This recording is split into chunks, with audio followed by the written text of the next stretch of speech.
BBC Sounds. Music, radio, podcasts.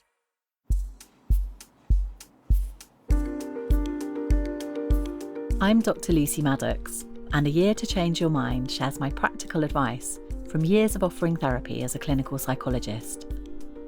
Life can be hard sometimes, and it's good to have some tools to help. There's an episode for each month of the year, and in this abridged version for BBC Sounds, you can dip in and listen to any month in any order. For January, decisions and ways to help make changes and stick to them. January can bring with it a lot of pressure to make changes and decisions. What are your New Year resolutions, goals, or mantras? New Year, new you. The focus on New Year resolutions in January goes way back to Roman times, when people promised the two-headed god Janus that they would behave better. People still tend to make changes at the beginning of a new calendar year. Picking a one-shot goal, like booking your first driving lesson, is a good way to capitalise on these landmark time points, rather than longer-term goals that need continual motivation. Goals which are smart are even better. That's specific, measurable, achievable, relevant, and time-limited. Despite one-shot goals being more achievable, common New Year resolutions tend to be longer-term and harder, like weight loss or kicking smoking or alcohol, with dry January becoming increasingly popular. The risk with this is that we pick something so big that we set ourselves up to fail and then feel disheartened. If we want to move towards a bigger goal, then breaking it down into smaller steps is a helpful way to go about it, so we can celebrate achievable wins. The reality of choosing to change and the decision-making processes which go before it can be really painful. I recall very well a January which felt full of change for me. It was preceded by a long period of having to decide whether to take a job opportunity in Bristol or not. It was a promotion, but it meant leaving London, where I'd lived for 13 years, leaving all my friends, my colleagues, a brilliant supervisor, and a job I really loved. One night, I got up to write out an Excel spreadsheet of all the pros and cons of leaving and not leaving. I found that the pros and cons were pretty equal. Even when I used the most logical, rational decision-making processes I knew, I got stuck. Why? One problem was it was impossible to imagine how things would be if I left. I could imagine things going well and working out, and also things going badly. But I didn't know where I'd be living, who I'd be with, what I'd feel like. The move was an unknown quantity, involving an uncertain outcome, as change often does. As humans, we don't do brilliantly with uncertainty. It makes us anxious. It can also get in the way of our ability to problem solve and make decisions. Professor Mark Freeston and his colleagues at Newcastle University have looked at this in the context of people experiencing generalised anxiety disorder, or GAD. GAD is unfocused worry and anxiety, not centred on anything in particular, although it can be exacerbated by specific events. It's a kind of free-floating worry. Mark Freeston found that people with a diagnosis of GAD had good knowledge of problem solving. They just couldn't use it to solve problems. This is pretty much what I felt like when I was trying to decide about that job. It led to analysis paralysis, where I would go over the information that I had, but could never move forward because there was much that I didn't and couldn't know about the future. The social context in which we make our decisions creates an emotional background which is often at least as important as the logical things we weigh up. Often, one of the hardest things about moving is leaving people behind, especially when there's no emotional connection to those friends or loved ones we haven't met yet.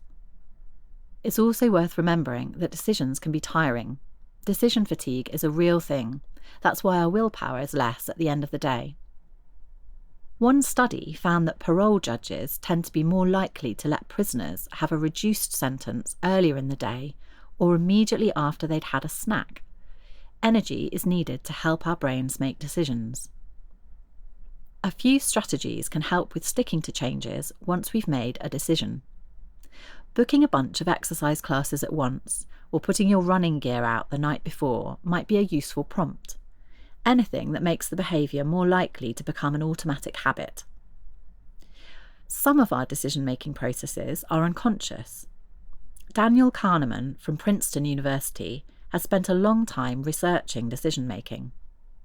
He has written extensively about the difference between the fast, intuitive system, which can be involved, and the slower, more logical thinking through that we're also capable of. It's efficient for us to have a quick system that can make decisions fast and can use unconscious information, including memories and emotions. We do a lot of things on automatic pilot day to day, brushing our teeth, taking a familiar route. The speedy system is especially handy if we need to make a lightning-quick decision which affects our safety. But it's less useful when it brings in unconscious biases that we justify either at the time or retrospectively without even realising. Biases might be related to outcomes of previous experiences. Unconscious biases might also be related to differences between us and other people involved in a decision. For example, biases related to class, ethnicity, or sex can creep in and influence what we think is a logical decision about someone else. Even though we might tell ourselves a story about why we've made a decision, it's possible that this is a post hoc justification of other factors. I felt quite aware of this with the Bristol-London dilemma. I found myself second-guessing whether I was creating reasons not to go because it felt safer to stay. I emailed a colleague, Eric Morris, who'd moved to Australia a few years before and who worked in the area of acceptance and commitment therapy, or ACT. One key insight from ACT is that our decisions aren't always best framed in terms of reward and loss. It might help instead to think more about making decisions based on ethical frameworks or on deeply held values which are important to us.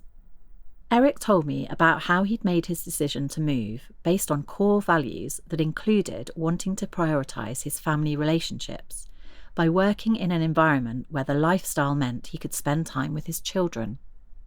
My values at the time included creativity, adventure seeking, friends and family, helping others, and learning. I reviewed my options with these values in mind. Basically, there was still no right or wrong answer.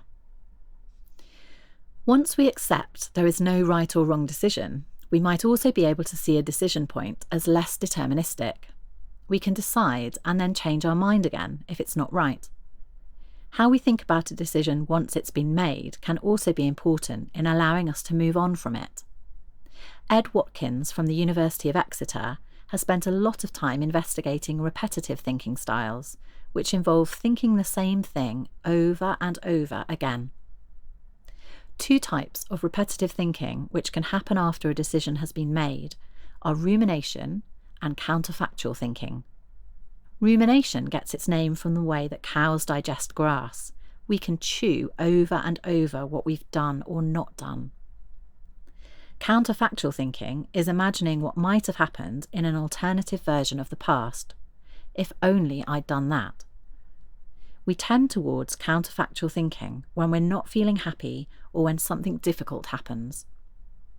If we're thinking about something that is abstract, complex, or far off in the future and affected by lots of different factors, then it can be hard for us to solve it using repetitive thinking.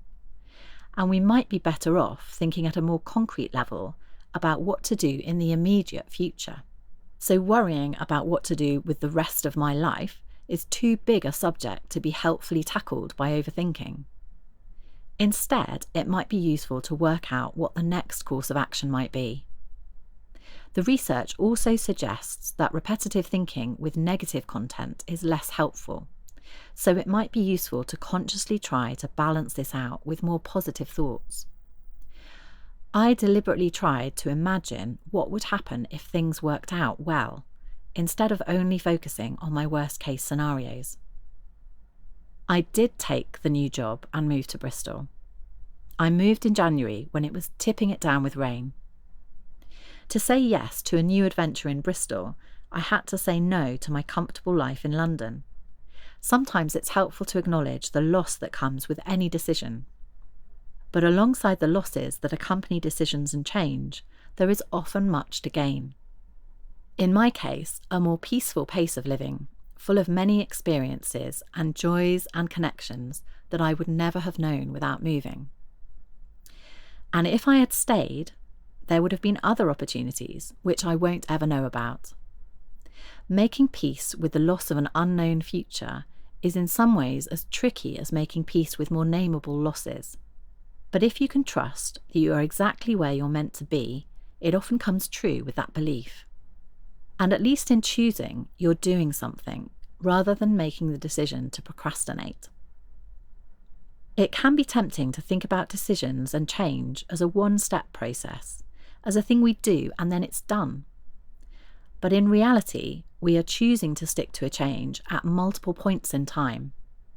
So once we've decided which way we're going, how can we keep on course? Researchers John Norcross and Dominic Vangarelli followed the efforts of a couple of hundred people in the USA who pledged to change something about their lives at New Year.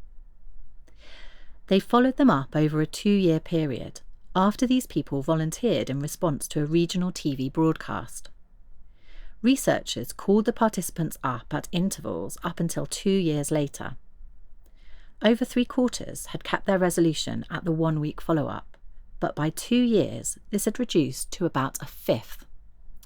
The authors found that people who were better at keeping their resolutions were more likely to gradually reduce unwanted behaviours and to keep reminders around themselves of the resolution they were trying to stick to.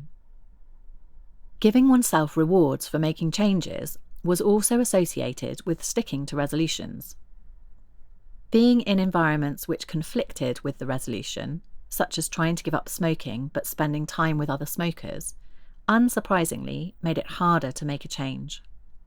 Lots of people reported times when they accidentally went back to doing whatever it was that they were trying to give up, but 70% reported that this strengthened their resolve. In fact, motivational interviewing, a therapeutic technique used in helping people to give up substance abuse, recognises that falling off the wagon and having continued ambivalence about making a change in our behaviour is entirely normal, something to be worked with. Part of motivational interviewing is making sure that a person really does want to make a change, for themselves and not for anyone else. Sometimes the way we frame a change can affect how we engage with it too. Making a goal an approach goal instead of an avoidance goal can be more motivational. So aim to cut back a cigarette a day rather than aiming not to smoke, or aim to make healthy choices at 2 meals a day instead of aiming to lose weight. Making any change is difficult. It's human to try and fail and need to try again. It might help to take the pressure off and remember that the 1st of January is just another day. We can change things any day we like. Each day, each hour, each moment can be a fresh beginning. Whatever we feel at the stroke of midnight on the 1st of January, we can be sure it will be transient.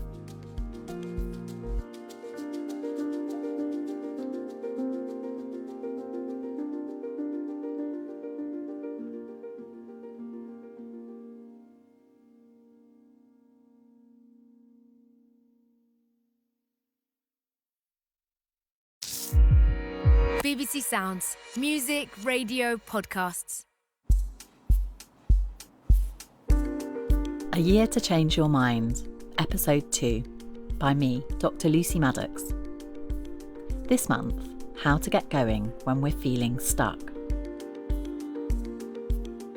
February. The year I moved to Bristol, it rained a lot. That particular February was bleak.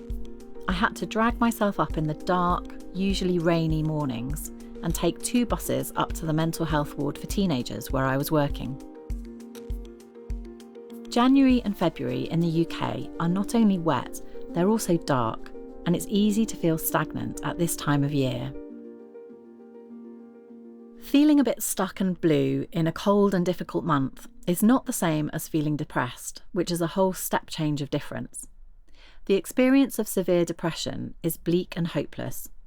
People often describe feeling trapped in a cloud with no sense of how to move forward. Depression can suck people's energy and make small things feel unattainable. Depression is associated with something called learned helplessness, a phenomenon researched by psychologist Martin Seligman. In his classic studies, Seligman found that animals who were exposed to trauma that they couldn't control learnt to not bother trying to escape subsequent traumas, even if those traumas were controllable. So dogs who were given electric shocks that they couldn't escape then learnt not to bother trying to avoid the shock, even when they could. In contrast, dogs which had not been exposed to previous uncontrollable trauma tried and succeeded in escaping the shocks when there were escape routes available. Seligman drew a parallel between this and the state of mind we enter when depression is around. We learn a sense of helplessness and hopelessness, which makes us not want to bother trying new things. We presume they will go badly, and this creates a barrier to us trying. One approach to tackling depression is something called behavioural activation, which derives from cognitive behavioural therapy, or CBT. In this treatment, people are encouraged to increase their level of activity by identifying things that are important for them, and step by very small step, taking actions which help to work towards doing those things. The first behavioural treatment of depression was created in the 1970s. People were asked to increase the pleasant things they did and the number of positive interactions with their environment. The treatment was based on a theory that people experiencing depression tend to avoid unpleasant thoughts, feelings, and situations, and that a vicious cycle gets set up where that avoidance perpetuates negative feeling. It's easy for someone's world to shrink right down when they're trying to keep themselves safe from disappointment and despair. Behavioural treatments got pushed aside for a while when cognitive treatments came in and focused more on thinking styles. But then, in the 1990s, a psychologist, Neil Jacobson, and colleagues set up an experiment to test which made more difference, changes to behaviour or to thinking. In Neil Jacobson's experiment, 150 people with depression were randomly put into one of 3 groups. The first group were involved in activity scheduling, which included people keeping track of what they did in a day, rating these things on how much pleasure and how much of a sense of achievement they got out of them, and trying to increase the amount of things which were pleasurable or gave a sense of mastery. These things didn't have to be big. They could be quite small, like managing to post a letter which had been sitting there for ages. The second group also did activity scheduling, but in addition, they were taught to challenge negative automatic thoughts, which are thoughts that pop up unbidden, assuming something negative. The third group did activity scheduling plus a full course of cognitive therapy, which tackles negative automatic thoughts, but also goes deeper into other thoughts and beliefs. The researchers found no meaningful differences between the outcomes of the different groups, either right after the therapy or at 2 years follow-up.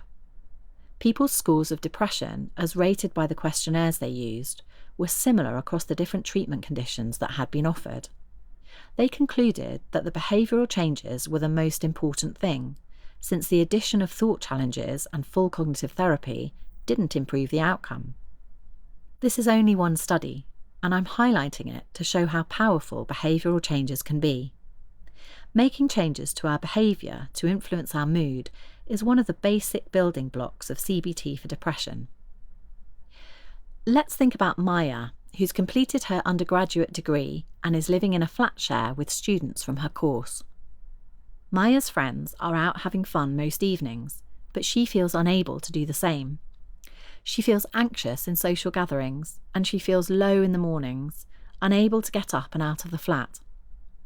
Maya feels totally alone and like she's a very different person to everyone around her. Being stuck in a vicious cycle of doing little and having less and less energy or confidence is a deeply miserable place to be, and it can engender learned helplessness. Each morning, Maya continues to stay in bed, feeling increasingly grotty about it.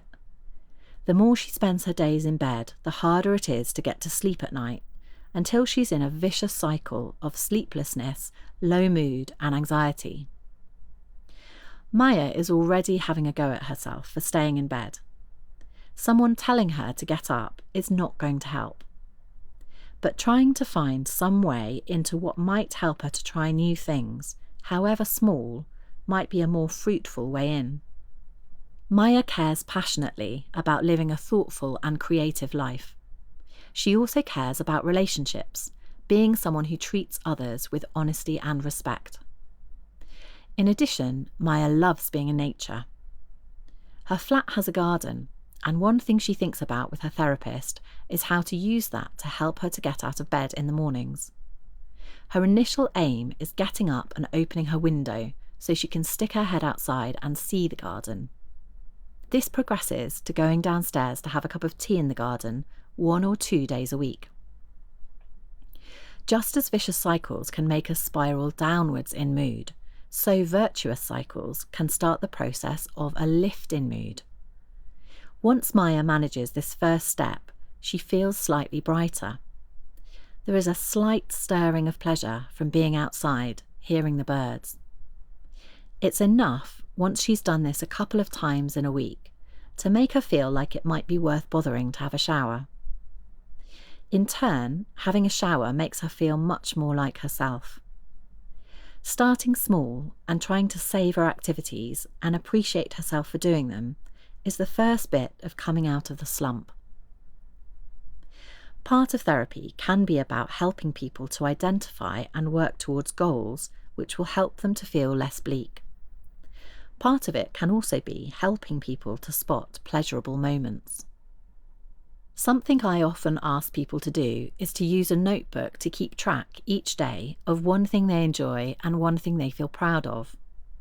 Keeping track in this way helps us to notice things and help that virtuous cycle to get started. It's common to feel like you have to wait until you feel like doing this, but in fact, sometimes we don't feel like doing the thing until we've begun to do it. Fear and anxiety are also very effective at freezing us in our tracks. When we're scared by something, it's only natural to stop and try to work out what is the safest thing to do. The trouble is that sometimes the fears and worries we have keep us locked in ways of behaving which limit us. Having some knowledge about how anxiety is related to avoidance can help us to keep going even when things feel scary. In therapy, I might work with someone to draw out a ladder or a mountain of fears, with escalating anxieties placed nearer the top and smaller worries at the bottom. Whereas in old school therapeutic approaches, people were encouraged to flood themselves by exposing themselves to their greatest fear straight away, it's now much more usual to pick a smaller fear first and gradually work up the ladder or mountain at a pace you feel comfy with. There are now virtual reality programs which can help with graded exposure, like one which helps people with a fear of heights expose themselves to higher and higher floors in a virtual shopping centre, and another which helps army veterans with post-traumatic reactions expose themselves to virtual combat scenarios safely. Maya has been avoiding going to social events because she feels so anxious about how things will be when she's there. The more she avoids parties or invitations to spend time with friends, the more isolated and anxious she feels. Once she begins to build up socialising, step by small step, starting with a coffee with a friend she feels comfortable with, she realises that her anxiety about the situation usually comes down within about 20 minutes.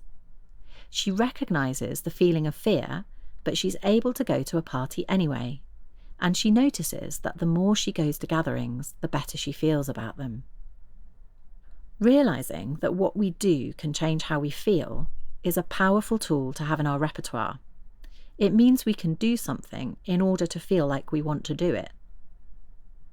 In the bleaker, wintry months, it can feel difficult to remember what our sense of purpose is about. Acceptance and commitment therapy, or ACT, has a lot to say about finding our direction. It concentrates on values, the underlying things we want to move towards in our lives. If health is something I hold dear, when I'm feeling like all I want to do is eat cake, remembering my values might help me to mix it up and add some fruit and veggies in. Remembering values is really thinking about how we want to live our lives, trying to act with intention. It's worth trying hard to keep our eyes on what we are doing rather than comparing ourselves with everyone around us. I remember a phase in my 30s when I was living in London where I felt like I'd suddenly looked around and realised that most of my friends had got married and had children. The thought of settling down at that point felt claustrophobic to me. It didn't stop me feeling like maybe I was behind the curve somehow. Looking back now, I feel I was just doing things at my own pace. It's worth trying to notice how you feel before and after using social media. Do you find yourself feeling energised and motivated, or do you find yourself feeling envious and depressed? It's draining to compare yourself to others. There will always be someone doing better than you. There will also always be someone doing worse than you, but we don't tend to pick those people to hold ourselves up against. In real life, face to face, it's more possible to see the nuances of what someone might be experiencing. But even face to face, we can miss stuff, particularly if we're already predisposed to find ourselves lacking. It's not the social media itself, or the hanging out with friends, that is positive or negative. It's the way we choose to use social media, or the way we compare ourselves with people around us. If you find yourself constantly comparing yourself to a colleague in a way that makes you feel bad, can you try to identify what it is that you feel envious of, and try to take positive steps towards that thing yourself? Changing our way of approaching how we compare ourselves with others might also make us realise that we're just doing something different and not necessarily something worse. Maybe we're not as stuck as we feel.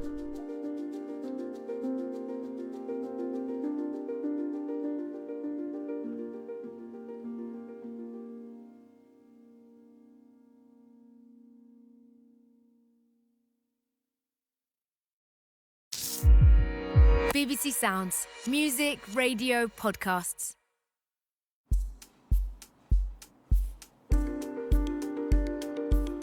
A Year to Change Your Mind, Episode 3, by me, Dr. Lucy Maddox.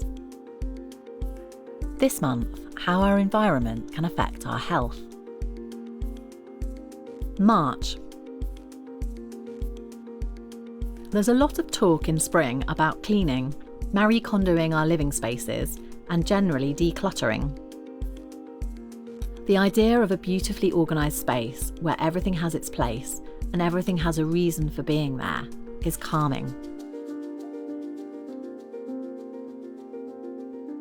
Perhaps what we're doing in pruning back our stuff is trying to clear away the thoughts that skitter about and don't settle, to make space for a more essential version of ourselves who can respond consciously instead of reacting with a knee-jerk to things flying at us from all directions.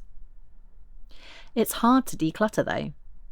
Anyone who's ever tried to rationalise their stuff will know how likely it is that after an hour of emptying drawers, you'll be left surrounded by mess, not knowing quite how to get out of it. Is it even worth it?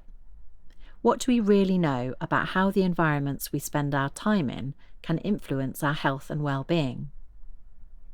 There is good evidence that our surroundings matter, both psychologically and physically. Our external environments often reflect our internal headspaces, and shifting what's on the outside can help to change the inside feelings too. When people enter a therapy room, they often come with a sense of chaos and a lack of control or safety. Ideally, the therapy room and the therapist can help someone to reclaim a sense of feeling contained and held in a calm, safe space. My first job as a newly qualified clinical psychologist was working at the Bethlem Hospital, which is based in Beckenham in Kent. Bethlem is one of the oldest mental health hospitals and is where the word Bedlam comes from. The site where Bethlem is now has a large footprint with a lot of green space, flower beds, an art gallery and a wide open field. The wards were often noisy and the atmosphere could feel unpredictable, but the grounds outside were a good place to go for a walk with young people staying on the ward. They gave a sense of space and freedom, an antidote to being cooped up inside. Much of what we can learn about the effect of the environment on how we feel comes from research into hospital settings. Roger Ulrich, Professor of Architecture at Chalmers University of Technology in Sweden, was one of the first to research how hospital buildings can affect patients. In 1984, he took advantage of a hospital ward with a long corridor to conduct an experiment. In the corridor, half the patients had a view of a brick wall and half had a view of trees. The patients with the view outside got better more rapidly and experienced less pain than those facing the wall, asking for fewer painkillers and reporting fewer minor complications like headaches or sickness. Reducing stress and distracting patients from their internal focus or their obsession on their own pain reduces the pain, says Ulrich.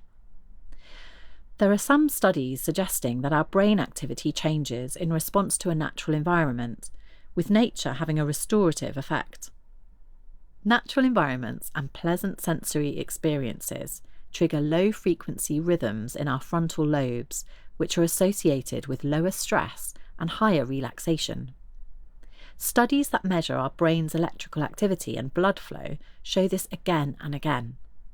What's outside does change what's going on inside. Using natural materials like wood and having plants growing in a space can also bring nature indoors, as many people noticed when the lockdowns in response to COVID-19 prompted sales of houseplants. The Wellcome Trust offices in London do this by having trees growing inside their atrium. You might have heard of the practice of forest bathing from Japan, which involves spending time in the woods and really paying attention to the sensations you experience there. Wellcome have literally brought a small wood into their building. Scandinavian countries have a history of being good at bringing aspects of nature inside. I travelled to Norway several years ago to report for the online long-form magazine Mosaic on an award-winning hospital. Coming into land on the aeroplane, I watched the landscape of Oslo get nearer. The colours are soothing, the dark blue-greens of trees, the blue-black of the water, the misty blue-greys of the mountains receding into the far distance. This is a country where nature is all around you. Oslo's Akershus Hospital, completed in 2008, won the coveted Better Building Healthcare Award for Best International Design in 2009, and is widely recognised as an excellent example of health-promoting architecture. In contrast to its backdrop of fir trees and hills, the hospital looks imposingly modern, all white with straight lines. As you follow the path round the main doors, piano music pipes out of embedded speakers. Inside, pale wood is everywhere. To the left are some cosy lamps attached to wooden sofa-shaped benches. Architect Anne Underhaug from C.F. Muller was involved in the team designing the hospital. For her, the wood is not a consequence of the research on its health-promoting value, but more of the experience of living in Scandinavia. "Have you seen the houses in Norway?" she laughed as she showed me around. "We build everything out of wood." As you enter the hospital, it feels modern, quiet, and very light. If you walk a few metres further in, the ceiling suddenly opens up even more, stretching up several stories and drawing the eye towards the sky, which is visible through the huge glass roof.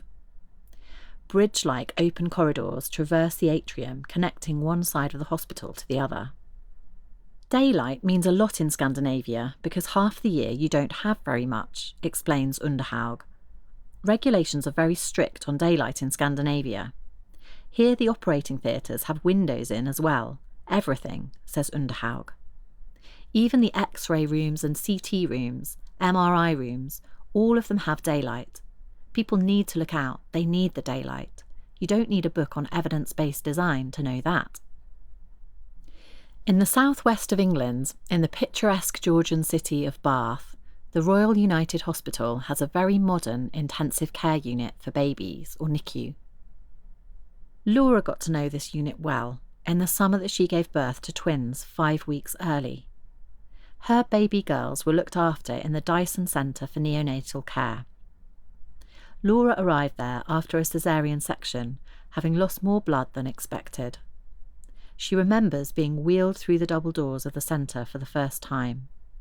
I do remember the light just really hitting me. The Dyson Centre is light, airy and spacious. Natural wood and soothing greens make it feel more like a spa than part of a hospital.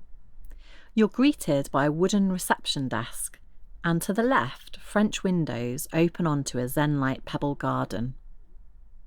A central corridor loops round in a horseshoe shape with smaller rooms coming off it. The ceiling of the corridor is high, with skylights running its whole length, clouds and blue visible throughout. The upper walls are painted moss green. The floor below is a sandstone colour, and the walls and the ceiling beams are whitewashed wood. Finished in 2011, the Dyson Centre purposefully distanced itself from the traditional hospital look, feel and smell. When they investigated the impact of the newly designed building, clinical researchers devised new and ingenious ways of measuring the activity of babies. Special baby accelerometers were fixed onto their nappies to monitor the baby's breathing patterns. Results were impressive. 10 families using the old unit and 10 families using the new centre took part in the research, along with over 40 staff members. Staff in the new centre spent nearly twice as much time in clinical rooms with the babies as the staff in the old unit did. Parents visited the new centre for an average of 30 minutes longer a day. Some 90% of babies observed in the new centre were breastfed, compared with 64% of those studied in the old unit. The new environment increased visiting, reduced patient stress, and sped up recovery. The new centre is 8 decibels quieter than the old NICU, and the babies studied in the new centre slept for 20% longer than those in the old unit. Sleep is crucial for premature babies' brain development, so making baby wards quieter makes total sense. Some of us are more sensitive to sensory information than others. Misophonia is where certain sounds cause people huge distress, to an extent which others might find disproportionate. Some might find it intolerable to be in a crowd of people all making a noise, especially in places where sound can bounce around high ceilings and reflective surfaces.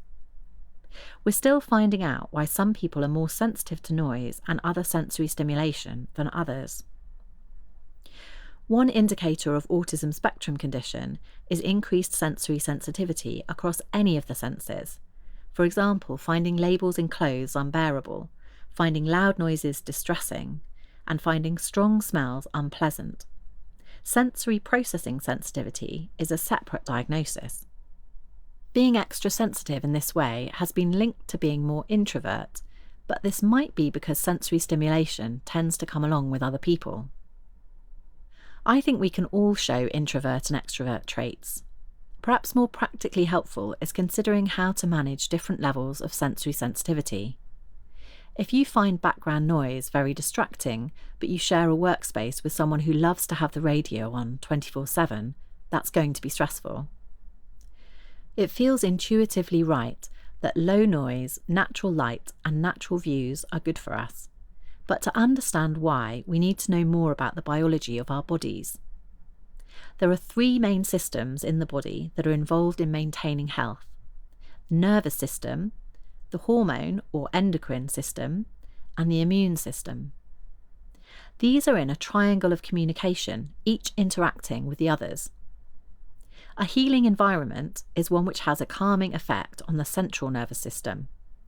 Cutting down excitatory and stressful stimuli like loud noise, bright light and threatening colours will reduce the likelihood of the stress hormone systems being triggered.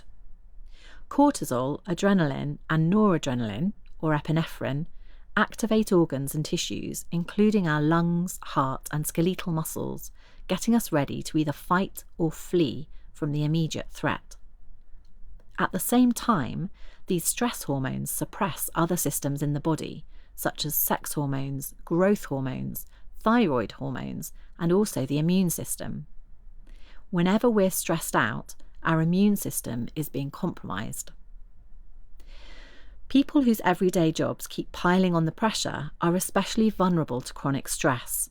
Those such as combat soldiers, firefighters, air traffic controllers, police officers, and A&E staff. Lots of jobs involve making decisions which are stressful.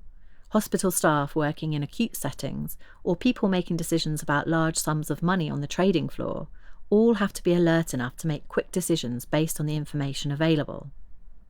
It might be tempting to think that we need some level of stress in these environments to help decisions to be fast-paced. But actually, higher levels of stress usually lead to worse decisions. We tend to rely more on automatic thinking styles, which can be biased, rather than higher-level cognitive processes. So there's a case for making the stock market trading floor more relaxing too. The idea of creating an environment which allows our nervous system to feel soothed is one which threads through many environments. This is something the Dyson NICU designers thought about. Looking at the original sketches for the unit, one of them stands out. The architect has drawn the building like a hug, its arms enveloping a baby. The architecture was inspired by literature from attachment theory, which explains how, as infants, we attach to our primary caregivers, using them as a secure base from which to explore the world. The building was built to be like a great big caregiver, providing a place of safety for infants and families.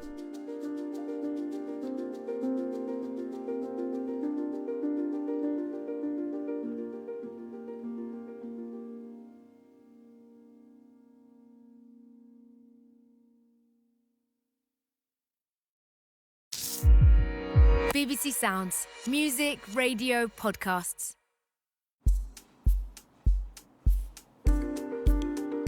A Year to Change Your Mind, Episode 4, by me, Dr. Lucy Maddox.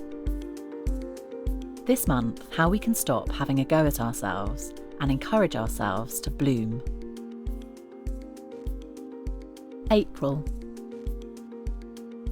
My mum has a cherry tree in her garden, and in April its pink blossoms seem to appear out of nowhere. We realise that things have been changing all along. The seasons have been shifting under the cover of winter, and now it's suddenly obvious that things are not the same. This sense of things alive around us, flourishing and growing, can bring us a sense of energy and purpose, but only if we're nourishing ourselves as much as we would a plant we were tending.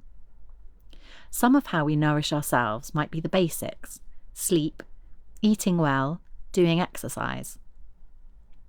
Some of how we nourish ourselves might be in what we choose to make the time for: creative pursuits, simple pleasures, a moment of stillness. And some of how we nourish ourselves might be in how we choose to speak to ourselves. A large number of our daily thoughts involve talking to ourselves. Our inner chat is just as important as the chat we have with other people, and it's more in our control than we might think. How do you tend to speak to yourself or about yourself? Usually, we speak more harshly to ourselves and about ourselves than we do to others. It's very hard to flourish and grow if we're undermining ourselves at every turn. Sometimes it's clear that what we say to ourselves in our heads is something we've learnt elsewhere. This could be from our upbringing, our social environment, or from some previous experience. If we grew up hearing criticism from others, we might have learnt to get in there first. Although it's tempting to think that criticising ourselves means we avoid making mistakes, it often makes us feel less certain of ourselves and doesn't necessarily improve our performance. It's not just a case of habit. As children, we develop schemas to make sense of the world and other people around us. Whatever the source of the critical inner monologue, we can tackle it using some reliable techniques.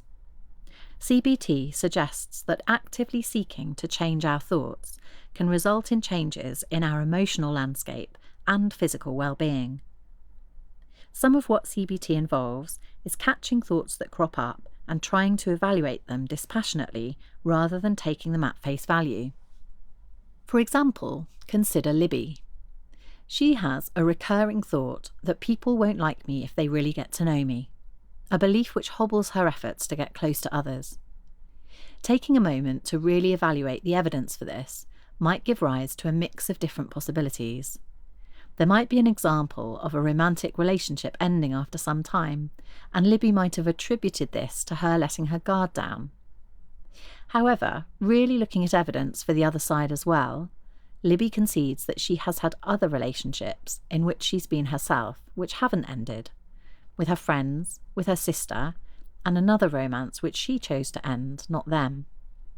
Thinking about it, the best relationships she has are those in which she is more herself, not less. Sometimes the stories in our heads can become self-fulfilling prophecies. If we see ourselves as a failure, or lazy, or rubbish with relationships, then we're more likely to behave in that way, or to avoid experiences which might prove us wrong.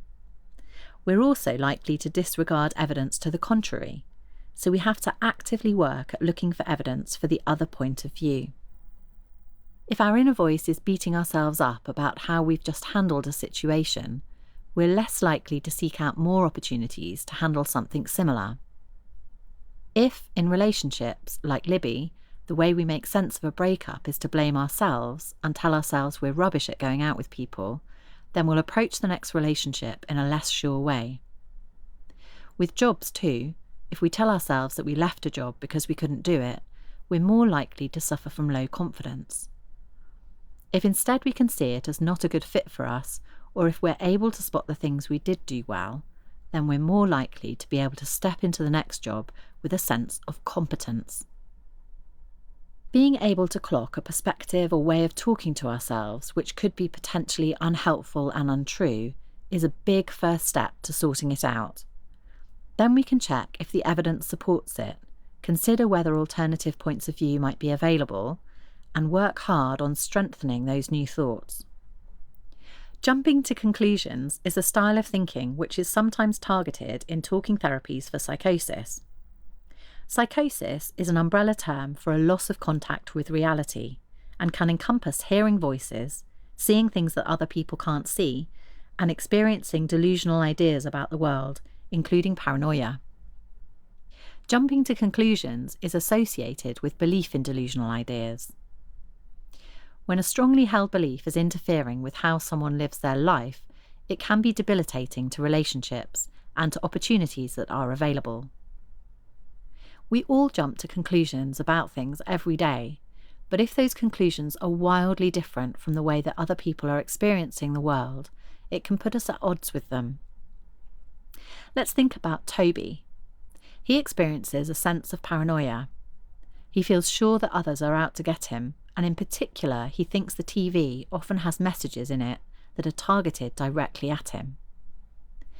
Therapy for Toby might include thinking about a range of different explanations for his experiences and then evaluating the evidence for and against each one, and seeing if this slightly shifts Toby's certainty about the beliefs he has. Toby might feel a sense of distrust for his mental health team because he thinks they've been talking to him through the TV. Only by digging into the reasons for this belief would we discover together that his community mental health nurse had been on the local news talking about mental health. No wonder it had felt personal and startling. Even without psychosis, we're all prone to jumping to conclusions about ourselves, the world around us, and the other people in it, and about what's going to happen next. To take an oversimplified example, if I think that I'm a horrible person and that everyone is likely to be nasty to me, I'll probably approach relationships with others in a more defensive way, which might make it harder to connect. This is totally understandable, and very unhelpful at the same time. A question which can help us to see things from a different perspective is to ask, what would you say to a good friend? We are much more likely to tell a friend that they're managing well in challenging times. Directing a compassionate attitude towards ourselves can feel harder.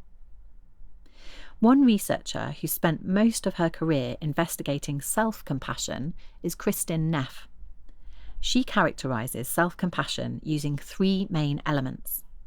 The first is self-kindness instead of self-judgment. We all mess up sometimes. Instead of having a go at ourselves about this, self-compassion would have us being as kind to ourselves as we would be to a loved one.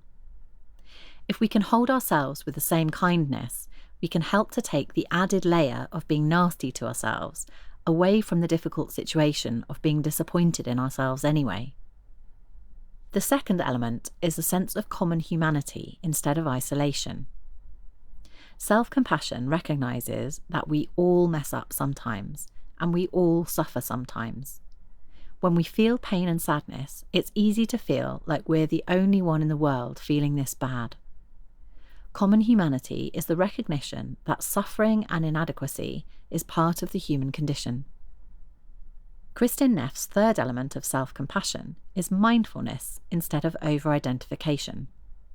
This refers to being able to pay attention to our feelings, negative as well as positive, and allow them to be without trying either to suppress them or to get caught up in them. If we can recognise that sad or fearful feelings are there and hold that recognition with empathy for ourselves, then we're less likely to torture ourselves with ways of thinking or behaving which can end up being actively unhelpful. Externalising a critical inner voice by visualising it as someone separate from ourselves can help to make it feel further removed from us and less powerful. If we can separate this unhelpful inner voice from ourselves, we can refer to it as different from ourselves. We also tell ourselves stories to make sense of who we are in the world. Stories are one of the great pleasures of being human. The sense of greater meaning we get from being fully absorbed in a good story can help us learn about other viewpoints. Some of the stories we tell are small scraps, making sense of a behaviour or an experience as it happens. I might make sense of one thing one way and then change my mind about how I see it once I learn something new. These are sometimes the moments when something shifts, like a kaleidoscope changing position, and we see things differently. This sort of step change moment is when we update our framework for understanding the world in the light of new information. Stories are powerful. It's no surprise that aspects of storytelling can be found in lots of types of psychotherapy. In narrative therapy, stories are seen as the connecting lines between the dots of events. The exact same events can be made sense of in radically different ways, just as the same dots on a piece of paper could be connected in different patterns. If the same things can happen but can be described in different ways by different narratives, then it's up to us what we choose to prioritise in the story. Although part of what narrative therapy acknowledges is that it's hard to do this sometimes. Sometimes we need help to see that there are other ways of telling it. The events that we tend to notice also tend to fit with the narrative we have. We might not even notice some events if they don't fit with our current story. Take Kimmy, for example. She's convinced that she's not good enough at the art and design course she's studying. She compares herself unfavourably to her friends. When she does get a good mark, she sees it as a fluke, and she remembers the times she's done less well than she wanted to, much more easily than the times when she felt pleased about what she'd created. The story she tells herself is that she's struggling and doing less well than other people. Now imagine Kimmy again.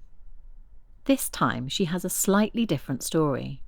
She places more emphasis on how she feels when she's painting and drawing. She sees the times when she gets a less good mark as an opportunity to learn, and thinks sometimes she gets a worse mark just before she gets a better score because she's experimented and learnt something.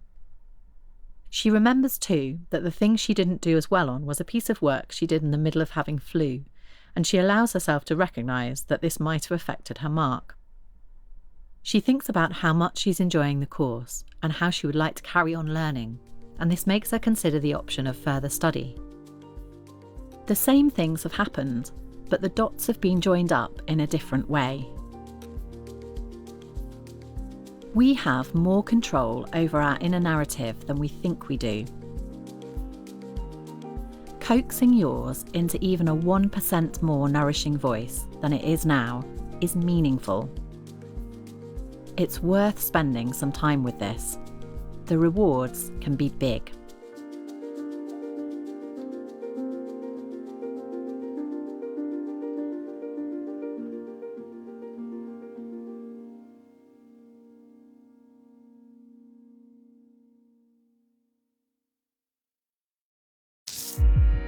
BBC Sounds, music, radio, podcasts.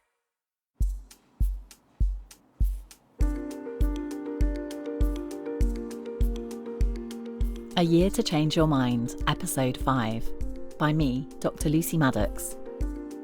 This month, the art of talking and listening, and how to have a constructive row. May. In Celtic traditions, May is the month of Beltane, Gaelic May Day. This festival is halfway between the spring and summer equinoxes. Beltane roughly translates as bright fire, and burning Beltane bonfires and dancing into the early hours are traditional ways to celebrate the return of summer. The promise of summer brings with it a sense of unfurling, coming out into the light and beginning to interact with each other more. With this increased possibility of connection, what can psychology teach us about the art of talking and listening? Trainee therapists are taught a lot about the art of listening and talking. I trained at University College London, and in the first month they taught us the therapy basics. We practiced with actors behind a one-way mirror so that a group of our peers and a tutor could watch our sweaty attempts at first-time therapy and give us feedback afterwards. At the start of training, I remember feeling tied up in conversational knots in the pub as a side effect of weeks spent analysing what we said and how we said it. Talking therapies use many skills, and some of these conversational techniques can be useful in non-therapy conversations too. Being able to understand what someone else needs or wants, and to express what you need or want, is no small skill.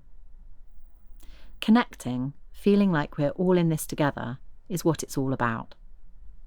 It's much easier to listen when your own voice doesn't feel unheard. One of the special things about a therapy session is the undivided attention you get.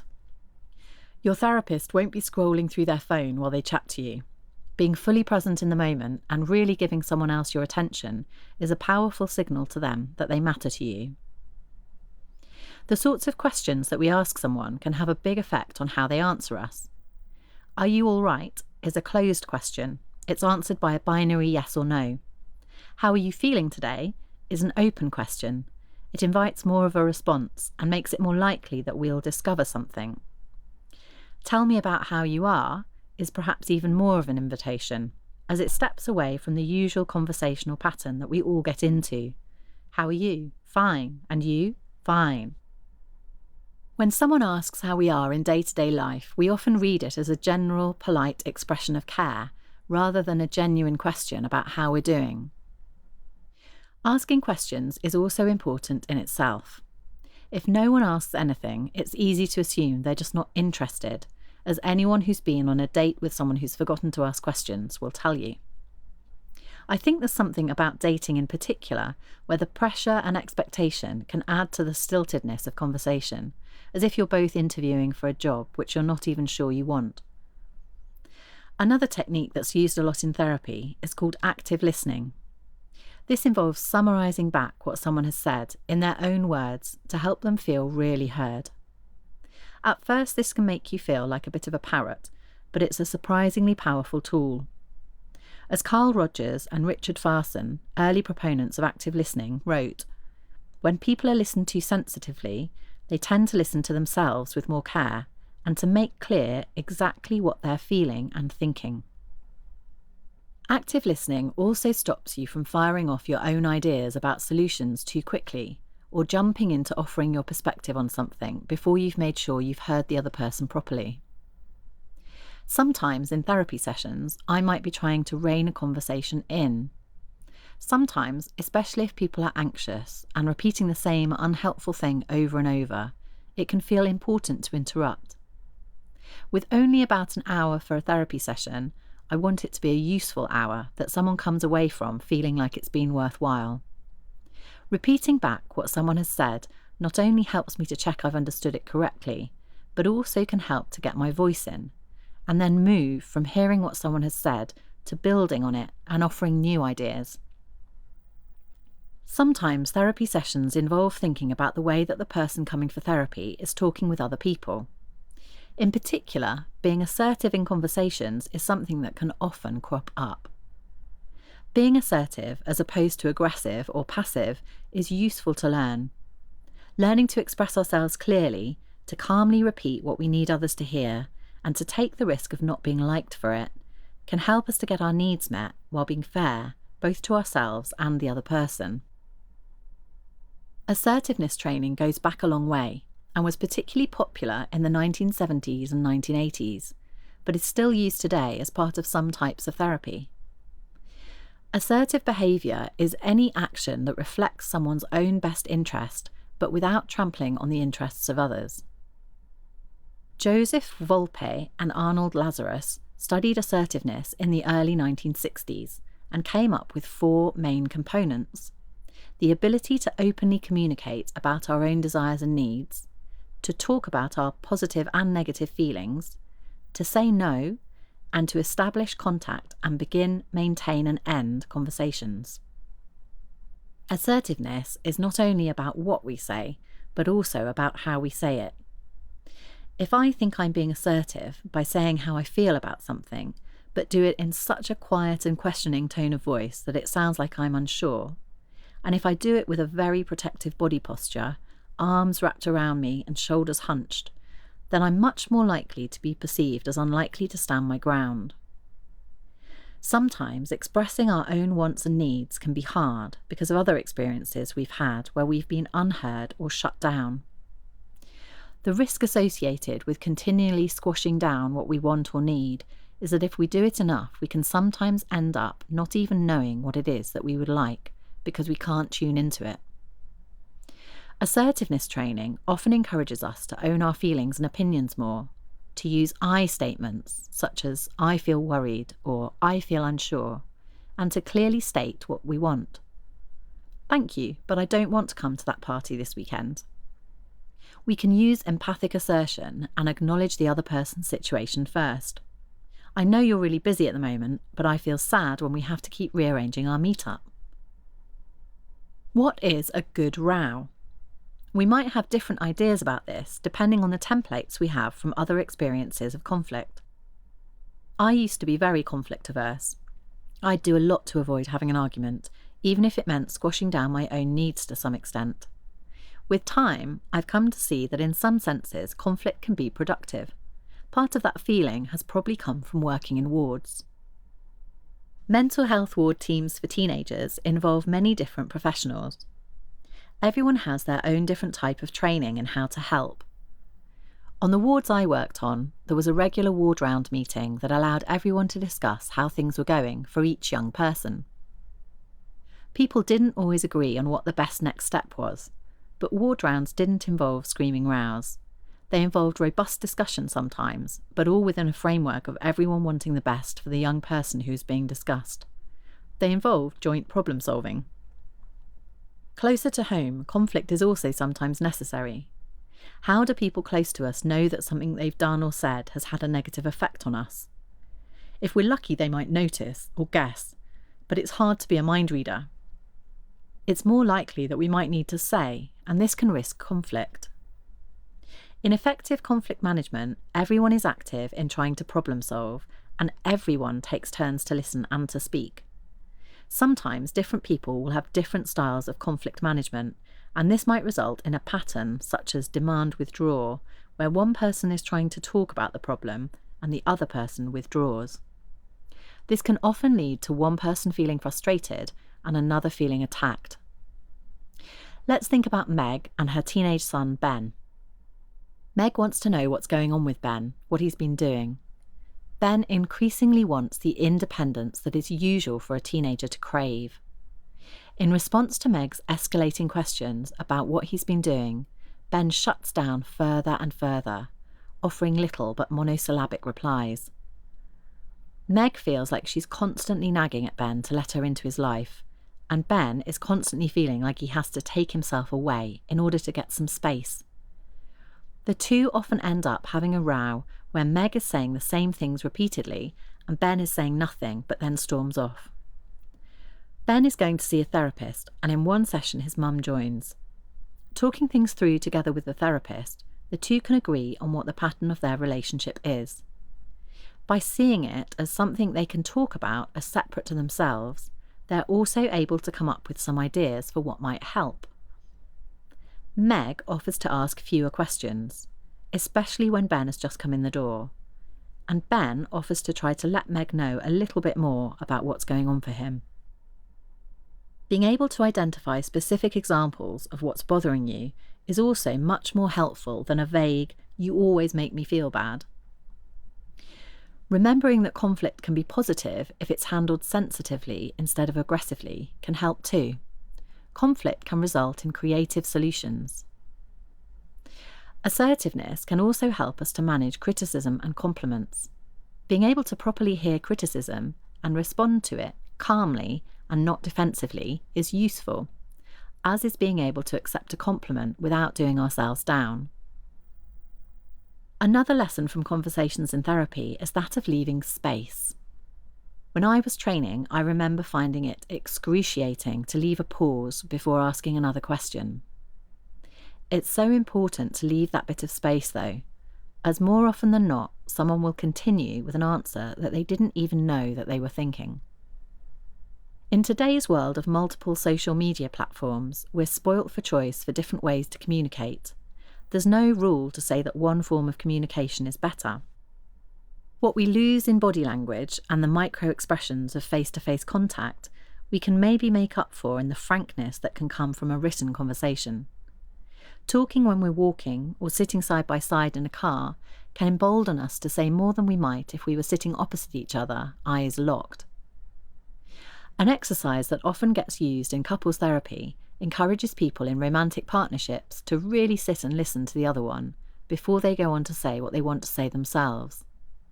All too often in a partnership, we can end up both trying to make ourselves heard at the expense of listening to the other. In a world where opinions can often end up being polarised into extremes and social media platforms don't always encourage nuanced listening, taking steps to really hear what other people are saying and trying to find some value in other views can feel like a radical act. As May's sunshine coaxes us to gently unfurl from our winter cocoon, we might be left with the pleasant feeling of facing outwards and beginning to reach for each other.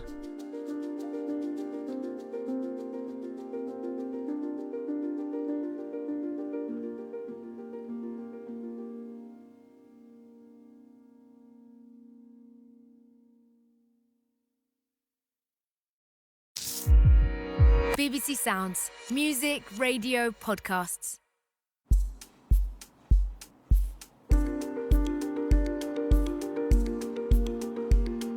A Year to Change Your Mind, Episode 6, by me, Dr. Lucy Maddox. This month, social anxiety and how to feel more connected to one another. June. With June, we're properly into summer, and this season often brings with it more opportunities to be social as the extra hours stretch on and we have more time to meet people. With all the conversational gambits in the world, it can still sometimes feel hard to properly connect with people. One obstacle is social anxiety. Particularly in the aftermath of the lockdowns and social withdrawal that we've all been through in the last few years, any kind of socialising might lead us to feel an awkwardness or sense of worry. Approximately 1 in 10 people are affected by social anxiety. This problem often starts in adolescence, but can carry on into adulthood and massively affect what people feel able to do. Imagine feeling so consumed with worry about what other people are thinking of you that any times you do venture out to a social gathering or a work meeting, your thoughts are filled with how you think others must be seeing you. They must be thinking you're boring or stupid or ugly or worse. Social anxiety traps us. We are there but not really there, too busy in our own minds running over the many ways we're falling short, which means we're not fully ourselves. It's no coincidence that social anxiety is often heightened in adolescence, a time when our brains are primed to be highly sensitive to social cues from our peer group. As we get older and establish more what we like, the opinions of others hopefully become less important. But for any of us at any age, it's possible to be catapulted back to that uncomfortable sensation of being the uncool one at school. Treatment of social anxiety is similar to treatment for any anxiety problem, in that it involves doing the opposite of what makes us feel at ease. In this case, that means going into more social situations and, crucially, looking around to evaluate people's reaction to us instead of jumping to conclusions about what others are thinking. The trick is to try to shift our attention to other people so we can be open to really seeing how they're reacting, and so that we end up getting absorbed in what they're saying rather than stuck in our own head. I used to blush really badly in my early to mid-20s. Blushing happens as an unconscious reaction to that fight or flight response that we get when we're feeling stressed or under threat. It's our sympathetic nervous system in action, telling our blood vessels to dilate and allow blood to pump faster. Similar to other manifestations of social anxiety, blushing tends to provoke loops of thinking where the focus is very much on yourself. You blush, you have some unhelpful thoughts about the blush, and these sorts of thoughts often cause us to withdraw socially. This withdrawal means we get stuck again in self-focus, just paying attention to ourselves. We can get caught up in a negative spiral of how we're sure that other people think we're boring or rubbish or stupid. These thoughts tend to lead to us looking for evidence to support them, so we read people's facial expressions more easily as bored or judgmental, when actually they may just be tired or thoughtful. If instead we can turn our attention outwards, we might be surprised how little attention is being paid to the blush. Taking the focus off ourselves and genuinely tuning in with those around us helps to move us on from the anxious loop we can get stuck in. Most people are usually thinking about their own dilemmas and are very unlikely to be thinking about us. Making the effort to switch our attention from an internal focus on ourselves to an external focus on other people can really help. Developmental psychology has a lot to say about relationships and how we learn about them. Attachment theory, developed by John Bowlby in the 1950s and further added to by Mary Ainsworth in the 1970s, outlines the need for children to have a secure base from which they can explore. Reliable, consistently loving parenting sets them up well for future relationships with the world. There are different types of attachment relationship that children form with their primary caregiver, and these might influence the way we go on to approach relationships with other people. The main types of attachment relationship, originally categorised by Mary Ainsworth, are the insecure avoidant, insecure ambivalent, and the secure. In a specific sequence of events, called the strange situation, Ainsworth observed how infants responded when their caregiver left the room and returned, and when a stranger entered the room and left. Infants who were securely attached got upset when their caregiver left, and were comforted when they returned. Insecure avoidant infants seemed not to notice their caregiver leaving, but heart rate monitors revealed that the babies were actually stressed, just not showing it. Insecure ambivalent children seemed clingy before the caregiver left, and then found it hard to settle afterwards. Although secure attachment obviously sounds much better than the others, most people are not securely attached, and this doesn't mean anything bad. The only category of attachment which is more worrying is one that was added later by a researcher called Mary Main. This fourth category is called disorganised attachment. Mary Main drew attention to the difficulty which children experience when they have a caregiver who is looking after them but also hurting them. In the strange situation experiment, disorganised attachment is shown by much less predictable responses to a caregiver arriving or leaving. Sometimes these infants freeze and seem unsure whether to approach or retreat from their caregiver. Children who've experienced abuse or neglect have an impossible push-pull situation where they're trying to seek safety with the person who's also the source of danger. This can profoundly affect relationships later on, making it harder to trust that getting close to someone else will be safe. Although evidence shows that even one secure relationship with a caring adult can make all the difference in allowing children to develop into young adults who are able to negotiate relationships and the world around them. When we come across others in our adult lives who seem to fit into a role we recognise, it can feel comfortable to fall into a familiar pattern of relating to that person. Let's consider Carrie. Carrie's feeling low and trying her best to manage it, but there's a lot going on with her wider networks that's impacting on how she feels. Her relationship with her dad is difficult. He needs a lot from her, and they're close, but he can be cruel on occasion. Carrie experiences some similar struggles in her romantic partnership and with one of her close friends, where she finds it impossible to prioritise her own needs above theirs.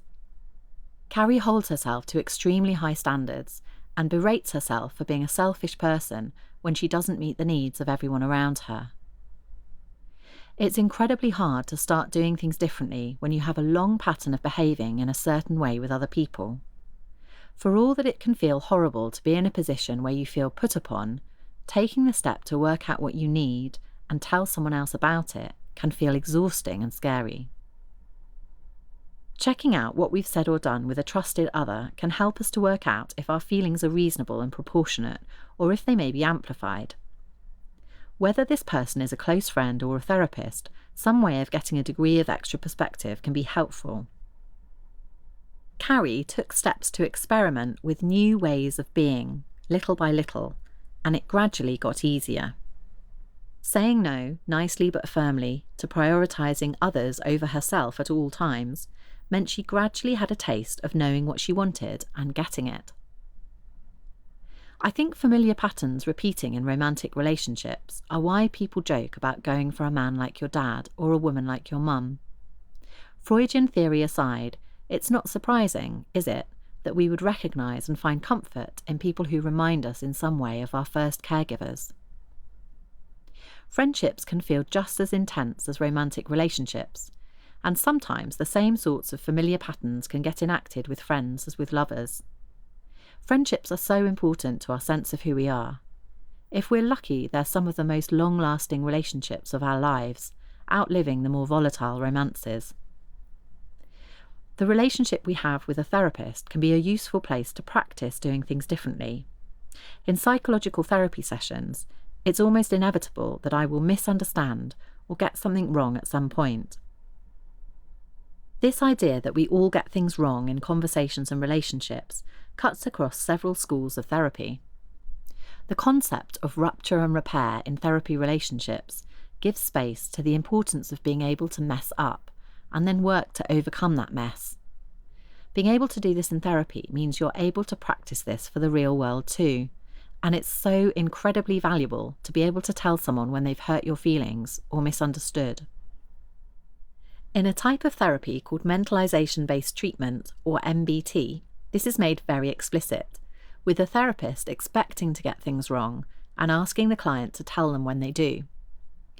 MBT starts from the perspective that it's impossible for us to know what is in each other's minds, and the recognition that it can be painful to feel misunderstood. Practitioners in MBT work hard to make sure they're not guessing what someone else is feeling. So therapists frequently check in to be sure they understand what the client is meaning, and also that the client is understanding what the therapist is trying to convey. It can feel tough to do this in a friendship. How often does someone hurt our feelings, and yet we tell everyone else except them about it? If we're consistently spending time with someone who makes us feel less happy or less confident, then maybe it's a friendship in which our needs have fallen out of sync.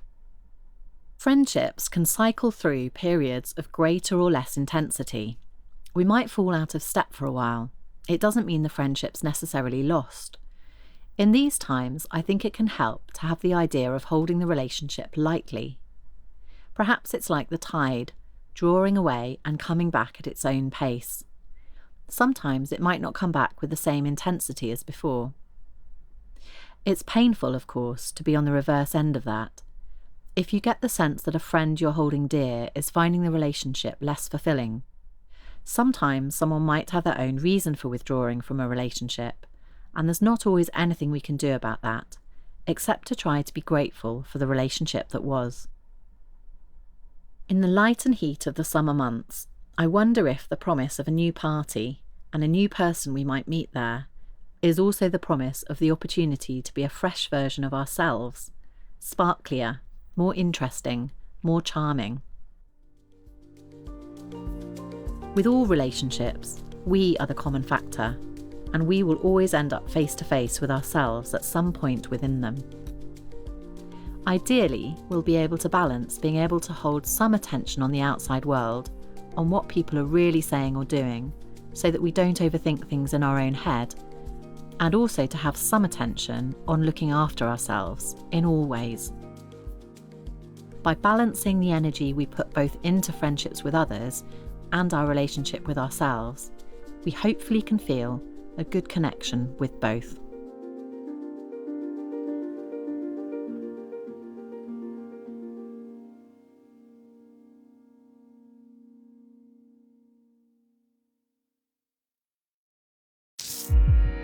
BBC Sounds. Music, radio, podcasts.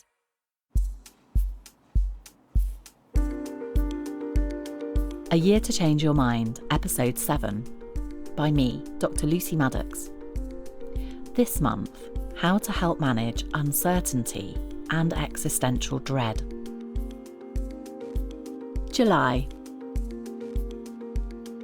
July has always been a hotter month in the UK, but in recent years the heat of the summer months has ramped right up, as it has in many other countries. More and more, the expected weather that a certain month is traditionally associated with is less easy to predict. Leaves falling in summer, unexpectedly intense heat waves. My friend Chris and I both tend to wake up with worries at 3 a.m. in the morning, and we're no stranger to those spirals of thought which seem so real in the dark early hours. We've all had plenty of existential threats in the last few years: the climate emergency, the COVID-19 pandemic, on top of the usual existential dread which can appear for no real reason in the early hours. The good news is that there are things we can do to manage existential dread. We might know that it's reasonable to feel scared, but that shouldn't stop us from being able to cope with the threat. We all faced a big threat from 2020 onwards, when coronavirus emerged as a danger worldwide. Researchers measuring the effects of the pandemic in real time found that levels of self-reported anxiety increased in the general population, and that specific groups had even more adverse effects. Frontline staff experienced traumatic reactions to the situations they were regularly facing. Vulnerable groups experienced higher levels of anxiety, and people with pre-existing mental health problems saw these exacerbated. The pandemic meant we were all suddenly living with a great deal of uncertainty. I remember that initial lockdown when the streets fell silent and none of us knew how long it was going to be for. We had to tolerate not knowing, and that is hard. Psychologists have been researching how we tolerate uncertainty for some time pre-pandemic. Uncertainty faces us all the time in life. We don't know what's going to happen next, even though it feels like we do. We don't know when we'll get sick, or die, or win the lottery, or fall in love. We usually carry on fairly obliviously, thinking that one day is likely to be much the same as the one before it, because often it is. Except when it isn't. Existential crises can be global threats like climate change or pandemics, or more personal crises, breakups, job nightmares, or health problems. Everyone finds uncertainty difficult, but people can come to tolerate it. Whether or not we can tolerate uncertainty isn't a fixed personality trait. It gets influenced by other things that are going on in our lives. One of the things which impacts on how well we can tolerate uncertainty is how much we have at stake at the time. In the pandemic, people who were more financially at risk experienced more stress and were more at risk of coping poorly with uncertainty, whereas people with a financial cushion may have still felt stressed, but not to the same degree. Overall, researchers found that intolerance of uncertainty has been increasing in all of us since the 1990s. One hypothesis about the reason behind this is that it's related to the extent to which people have access to the internet and mobile phones. From the 1990s to now, there's been a huge step change in the amount of connectedness we experience and the access to information which we all have. It can feel overwhelming to have too much information and not know what to believe, or it can mean that in situations where it simply isn't possible to know something, we're no longer used to tolerating that not knowingness. This makes me think of how I used to make arrangements in the time before we all had a mobile phone. We used to plan to meet somewhere, and then if someone didn't turn up, we'd wait for them or go on our way, without knowing what had happened until we heard from them or saw them later. Now we all have a direct line in our pocket, so maybe we're a bit less able to sit and wait and not know as a result. It's helpful to recognise that our tolerance for uncertainty has changed over time, because it suggested to the psychologists that there might be some elements of intolerance of uncertainty which we have some control over. Some things that we end up doing as a result, which can get us into a vicious cycle that makes the uncertainty feel worse. In those first mad weeks of the coronavirus pandemic, there was 24/7 coverage of all things coronavirus, and yet also a lot of unknowns. How did it spread? Who was most at risk? During the first UK lockdown, I interviewed Professor Mark Freeston, a researcher who spent much of his career studying how we cope with uncertainty. Mark Freeston has spoken to many people who've been affected by dementia, the progression of which is very unknowable and also very threatening. Some of the things he's learnt from how people cope with this enabled him to advise on what might help any of us cope with any uncertainty. Mark Freeston categorised information into 3 different types: information we need to know, information that might be interesting to know, and information that is unhelpful or counterproductive. So during the peak of COVID-19, we might have needed to know what the rules were that we had to follow, and we might have been interested in knowing the answers to questions about how society was managing the pandemic, and then we might have found unreliable or even malicious information much less helpful. Even the interesting information might be unhelpful in the sense that it might be unknowable and generate more uncertainty. During the later coronavirus lockdowns, I was also pregnant, and this was another strange and liminal time. I read so many books about birth, but ultimately the experience I had was impossible to plan for. And it's uncomfortable to be in a state of uncertainty. It's deeply vulnerable. So what can we do? Especially at times when our consciousness about this uncertainty is highlighted. Mark Freeston's research identifies 2 things. The first is that it helps to really manage our information diet. Where are we getting our information from, and is it helpful or not? What are some of the things that we or other people are doing to help others out? Thinking about this can make it easier for us to manage big global existential events such as pandemics and wars and the effects of the climate crisis too. What local information can we keep track of to help us feel anchored and as if we're making a meaningful difference? We can be selective about our news intake instead of doom scrolling. The second thing that can help is actively looking for information which balances things out. The news gives us information about threat usually. We also need signals that we're safe. So, Keep reassuring routines the same, whether that's going for a walk or making sure you do the recycling. This then helps our perception of threat to reduce and our anxiety to go down, which in turn helps us to process the information we do take in more constructively. Individuals who've already experienced trauma or adversity might be extra sensitive to feeling anxious in the face of uncertainty. We might be more on high alert if we've got a backdrop of having to manage a threatening situation before. Trying to read everything there is to read about a worry can be seen as what psychology refers to as a safety behaviour, something we do to try and keep anxiety at bay, but which can end up making it worse. There are plenty of coping strategies we all use that can accidentally make anxiety feel more prominent. From more severe examples like self-harm or over-controlled eating, to more innocuous examples like carrying multiple bottles of antibac just in case we lose one when we're out and about. It's hugely tempting to try to research your way out of an existential worry, but at some point this tends to tip from giving us helpful information to making us feel frantic in our quest for an impossible answer to a question we just can't know yet. What is going to happen next? Let's think about Esme. She's been working in a demanding job for some years, responsible for a school which is due to be inspected by Ofsted, the education body. She's become consumed with worry about the outcome of the report. This began by being motivational. It helped her rally the staff team to prepare.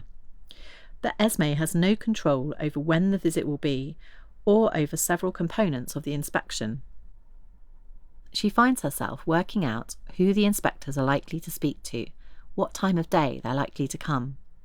Things that she actually can't possibly know. She skips lunch to work on planning and cancels her out-of-work plans so she can spend more time reading websites where other head teachers discuss how they managed Ofsted inspections. The worry is stopping her sleeping, and she knows this could go on for weeks. With support, Esme takes steps to tackle some of the things which are not productive. She's prepared as best she can, and she's doing the best she can at her job anyway, even without an inspection saying this. She stops reading the websites and makes time to have a proper lunch break. She finds the familiar routines help her to feel a bit more relaxed, and this helps her respond better to difficulties as they arise within the school day. On the day the inspectors do arrive, Esme is in the middle of dealing with a tricky issue, but continues what she's doing instead of dropping everything. She's praised by the inspectors for the way she manages this, and the report is good enough, despite some areas for improvement. Esme gets through these difficult few days, but more importantly, she's realised beforehand that there's a limit to how much she can control how the whole thing goes. Uncertainty is tiring, and so is worrying, so worrying about uncertainty is a double whammy. Life is difficult sometimes. We do face existential messes as we share the planet with each other, and living can bring us face to face with big dilemmas. Another existential threat which we're all facing is the damage that we're doing to the Earth. Worries about the climate crisis have understandably been escalating. Eco-anxiety isn't an official diagnosis, but it's been used by the American Psychological Association in a report about the effects of climate change. If eco-anxiety is feeling unmanageable, we can draw upon the same ideas which help us to tolerate uncertainty. We can choose to look for information from reputable sources and in a conscious, targeted way, rather than having a 24/7 spool of news unravelling about how doomed we all are. We might also try to make sure that we balance time spent thinking about climate change and big existential problems with spending time doing other things that interest us, including staying connected with people we care about. Separating out the things we can control and that we can't control, and choosing to do those controllable things, can then help us to feel a sense of agency. So we can decide to eat less meat, cut out flying, and do what actions we can on a daily basis that contribute to reducing the problem rather than exacerbating it. If things feel hard sometimes, if you feel you've not done enough to tackle the existential worries at hand, you are not alone in that. Just keep going, and know that we're all in this messy old business together, and we're all on this rock of a planet, breathing in, breathing out, and trying the best we can to muddle through.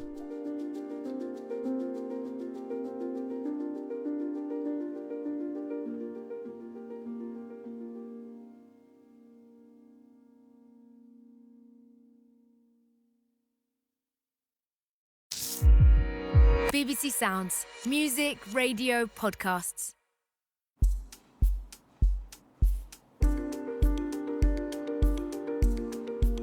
A Year to Change Your Mind, Episode 8, by me, Dr. Lucy Maddox. This month, anger, irritability, and how to regulate big emotions. August.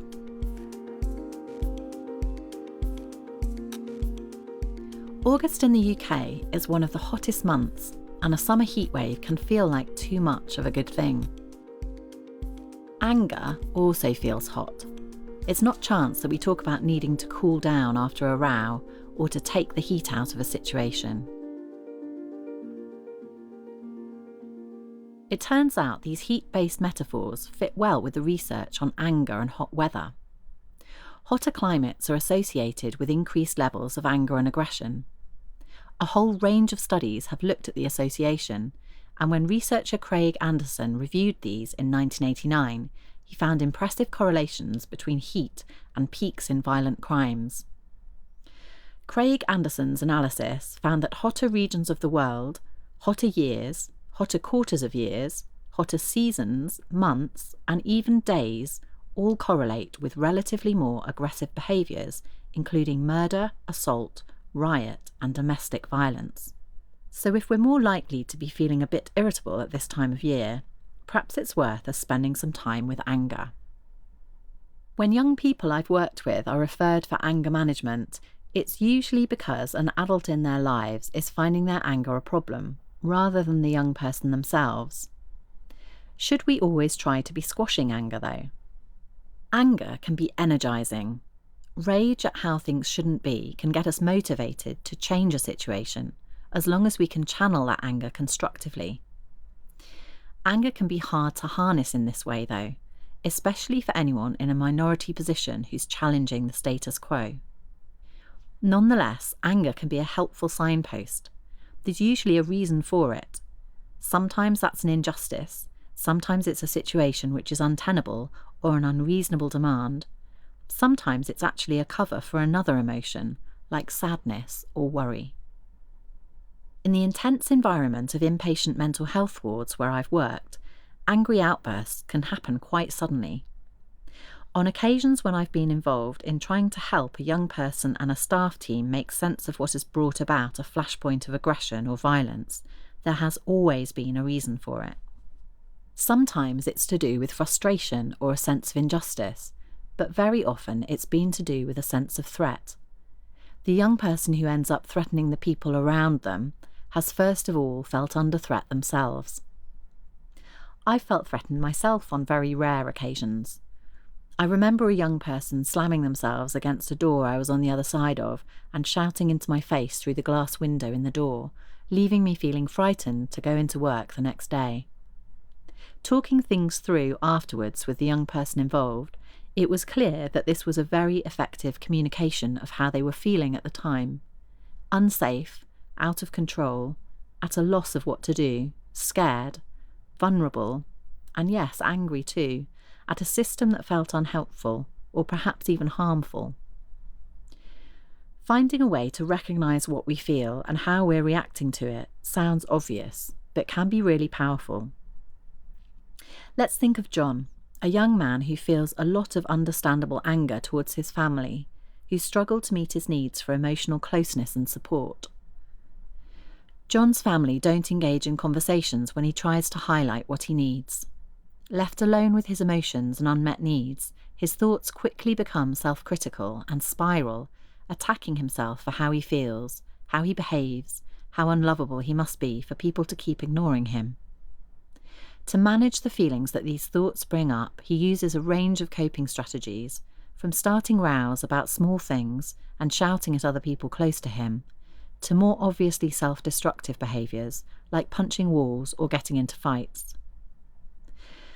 John's anger is a real response to an emotionally painful situation.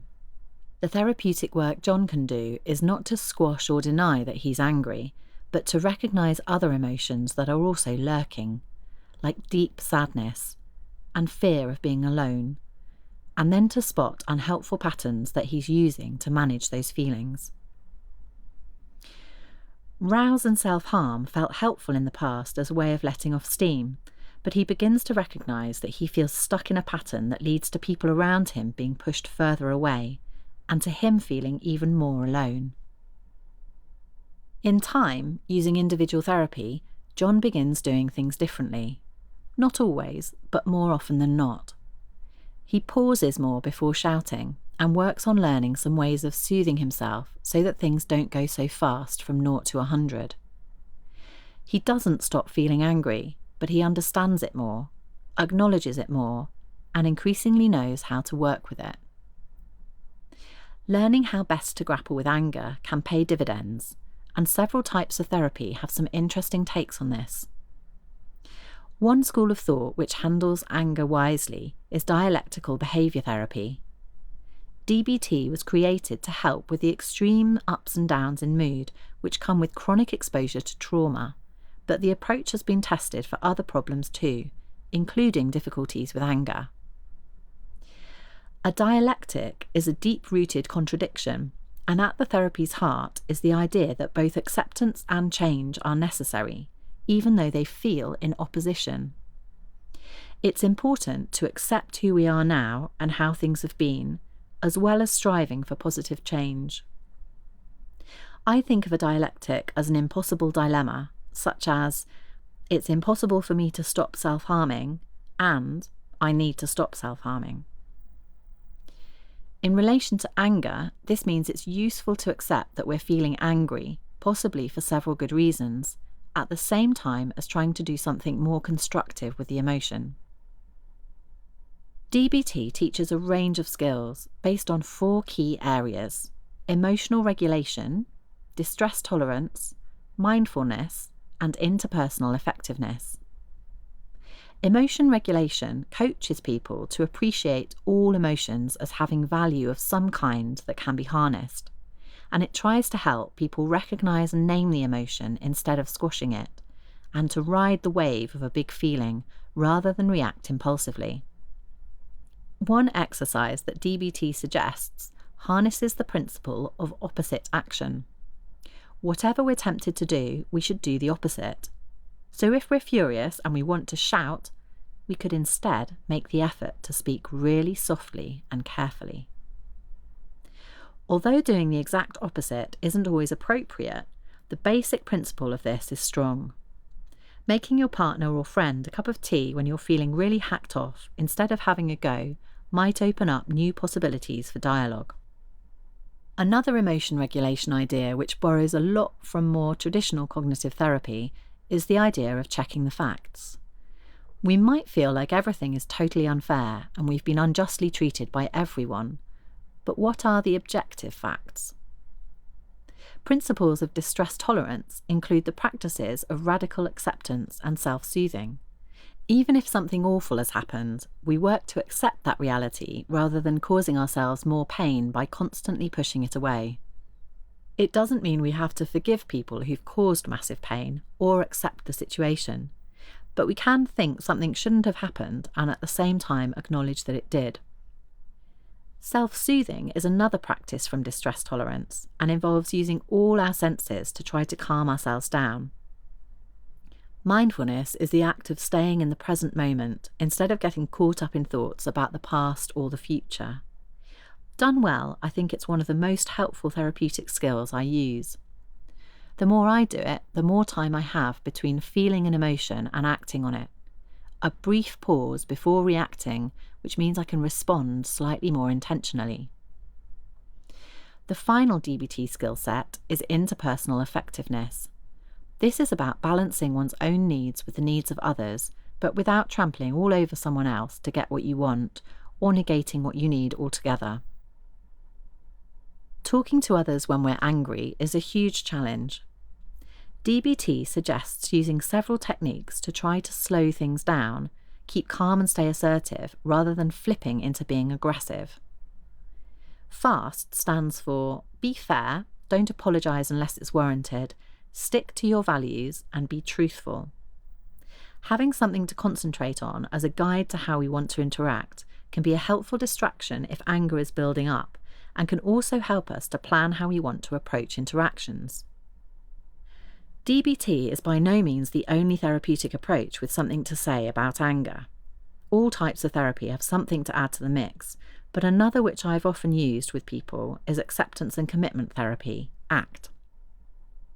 Key to ACT is the idea that we can be more psychologically flexible in our lives if we pay attention to thoughts and feelings as temporary inner states, like an internal weather system blowing through, and think about ourselves more like the sky in this metaphor, rather than the clouds or the rain. So we are not our angry thoughts and feelings, and we can choose to behave in ways which are still committed to our core values that we want to live by. Crucially, we accept that those feelings are there, we don't try to push them away, neither do we hop on them and act according to them. Practicing seeing our thoughts and feelings as something that we can observe and don't need to act on can be one helpful step in coping with emotions that feel overwhelming. ACT also encourages us to try to see other people with compassion, as other flawed humans just like us. This is a type of perspective shift, seeing things through the eyes of the other person and acknowledging that they may have a different frame of reference to you. Dominic Mishkowski and colleagues set up an experiment to look at the effects of shifting our perspective, specifically trying to get some distance.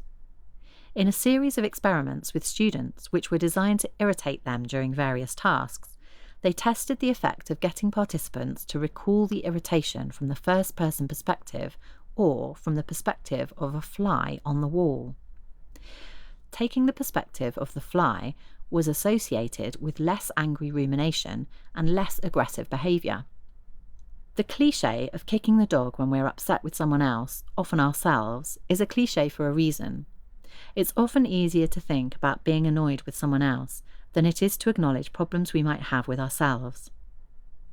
We can also turn anger in on ourselves. This is sometimes what is happening when people engage in self-harming behaviours. We can be involved in aggressions towards ourselves on a smaller scale too, making choices that on some level we know are counterproductive or unhelpful or actively self-sabotaging. These repeated loops of behaviour can be worth examining and trying to break.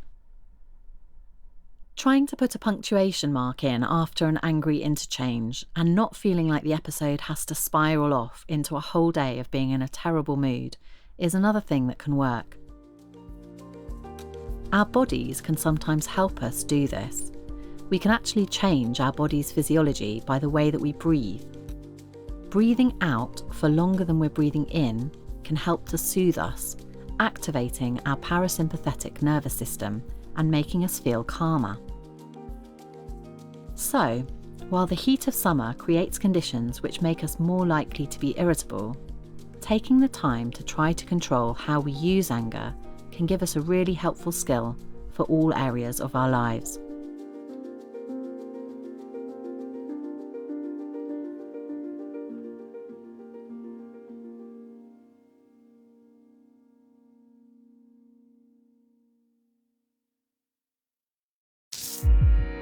BBC Sounds, music, radio, podcasts.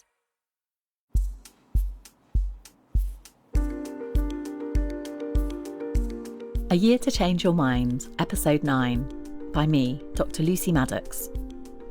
This month, making the most of work and how we can craft our jobs to be better for us. September. September is back to school month. As an adult, I now feel this time mostly as a fresh start, with a sense of optimism in the slightly colder air. Work is a large part of who we are and how we live, and that means how we feel at work can affect our mood elsewhere too. That Sunday night feeling that the fun is over and that we're back on the treadmill in the morning can prompt heart sink. A back-to-work panicky feeling doesn't always mean we're in the wrong job. Sometimes it just means it's something new or outside of our comfort zone, which will stretch us and encourage us to grow. If we have it relentlessly, though, then it might be that we're not in a job that's a good fit for us. Thinking about which aspects of our work we have control over can be a helpful first step. I recommend mapping out 2 concentric circles, like a picture of a fried egg. An inner circle with room for things that are within your control, and an outer one for things that are beyond your control. Sorting through the things that are getting you down at work and putting them in one or the other ring can illuminate subtle differences and help guide our actions. For example, I can't control a colleague's behaviour if she's consistently late to a meeting I chair. I can control what I choose to do about it. Do I stew silently, or do I try to make time to explore with the colleague why they're always late? If I choose not to speak to them, then maybe I also need to try to let my annoyance go, because I'm opting out of doing what I can about it. This brings us neatly to locus of control. That's where it is that we perceive the control is over a situation. We tend to attribute the cause or control of events either to ourselves or to something external to us. When we think that things are within our control, we're more likely to try to change them. Trying to find a project you can devote a small amount of time to each day can help shift how you feel about work just a little, and can also be something that might lead to fresh avenues of opportunity. This might be a passion that you decide to devote some of your own time to, like a love of drawing that you channel into a 10-minute sketch every day. You might also find opportunities within your current workday to do a project that you care about and that might help you transition to other areas. This is starting to sound a lot like job crafting, the idea that we can tweak and tailor our jobs to make them more of a good fit for us. I can't radically change the content of what I do. If I'm employed to be a psychologist, I can't suddenly say I want to write articles instead of providing therapy. But if I know I love creating things with words as well as doing my clinical work, then I can seize opportunities to write patient information or to be involved in therapeutic writing groups with people. The idea of job crafting came from Jane Dutton and Amy Resniewski. They started to study it about 20 years ago, when they got interested in how people alter their jobs to make them more meaningful. Hospital cleaners who change the way that they think about their job to think of themselves as a key part in healing, and consultants who manage to negotiate incorporating teaching and learning as key parts of what they do because they enjoy it so much. A good starting point for job crafting is often looking back at a couple of weeks of work and noticing when you felt happiest or in a state of flow, fully absorbed in what you're doing. Sometimes, even in a job where what we do is just what we like to do, we can still get caught up in worries that won't go away. It's an old joke that if you're asked what your flaws are in a job interview, you should say you're a perfectionist. But actually, clinical perfectionism is a real problem, which is so great it gets in the way of your everyday life and causes distress. Perfectionism involves holding ourselves to unrelenting and exacting standards which are impossible to achieve. It's a really hard thing to tackle because commonly, if we're motivated to make things perfect, then any suggestion of trying less hard can seem like an invitation to be mediocre. In fact, trying even 20% less hard, if we're being a perfectionist, often makes no noticeable difference to the outcome of what we're working on, but can make a massive difference to how much time and effort we're having to put in. Perfectionism can be exhausting because the relentless standards that perfectionists deal with are internal. They never go away. Amy's spent the last 6 years training to be a doctor, and she's about to become a GP. She doesn't feel happy about this. She feels exhausted. Her high standards mean she checks and double-checks her work to make sure it's correct. It means she's always worked later on placement than any of her colleagues, and she continues to think about work outside of hours. Amy doesn't want to continue for the rest of her career working all the hours there are and always feeling like she's somehow failing. At the same time, any thought of being less exacting makes her feel that she would be compromising patient safety. Treatment for clinical perfectionism involves several parts. The first step is to think about making a change. It's really hard to let go of perfectionist behaviours. However, it's just not sustainable to continually be putting in 100%, which can lead to exhaustion and burnout. Once there's the possibility of making a shift, the next step is thinking together about trying some experiments in action. Amy could think about how often she checks her notes and whether there might be room for checking them less. To try this is excruciatingly hard at first, but Amy notices that she doesn't make any more mistakes than before. She goes one step further and experiments with writing bullet point notes rather than long paragraphs of prose, something she's seen colleagues doing. It saves her time, and she gets surprising feedback that it's clearer for her colleagues to read than the longer, more involved version. Amy feels like if she isn't perfect as a doctor, then she would be dangerous and incompetent. This goes along with some unhelpful rules she has for herself. Things like, if I don't try harder than everyone else, I'll fail. Some of these rules had their roots in previous experiences. Amy remembers having failed a test when she hadn't worked as hard as usual. When she looked back, though, she had still got a good mark, just not as high as she was used to. She also remembers stories from medical school of clinical errors. She's not made one herself, but the thought of it fills her with dread. When she thought of errors her friends had made, she was able to see that none of them had been life-threatening, and that making a mistake sometimes is human and can even lead to further learning and better practice. Over time, Amy develops new rules for herself. I must try hard and check my work once, but checking more than this is unhelpful. Amy's feedback from colleagues and patients improves as she becomes less fixed on checking everything and staying late. She makes space in her week for herself as well as her work and uses mindfulness practices whenever she has a few minutes. She feels more confident that she'll be able to manage the pressures of being a GP. Amy tries to remember that total perfection is impossible and that good enough is enough. Sometimes the causes of stress are not so much about how we approach something, though, but about the conditions of the workplace.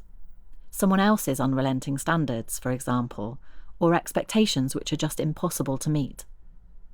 Working in mental health wards was a job I loved, but it did come with stresses. The work was never really finished, and worries about whether people were going to be okay was something which I found hard to leave at the door when I went home. This is often the flip side of doing a job you care about. You're probably more likely to care about it all the time, not just in work hours.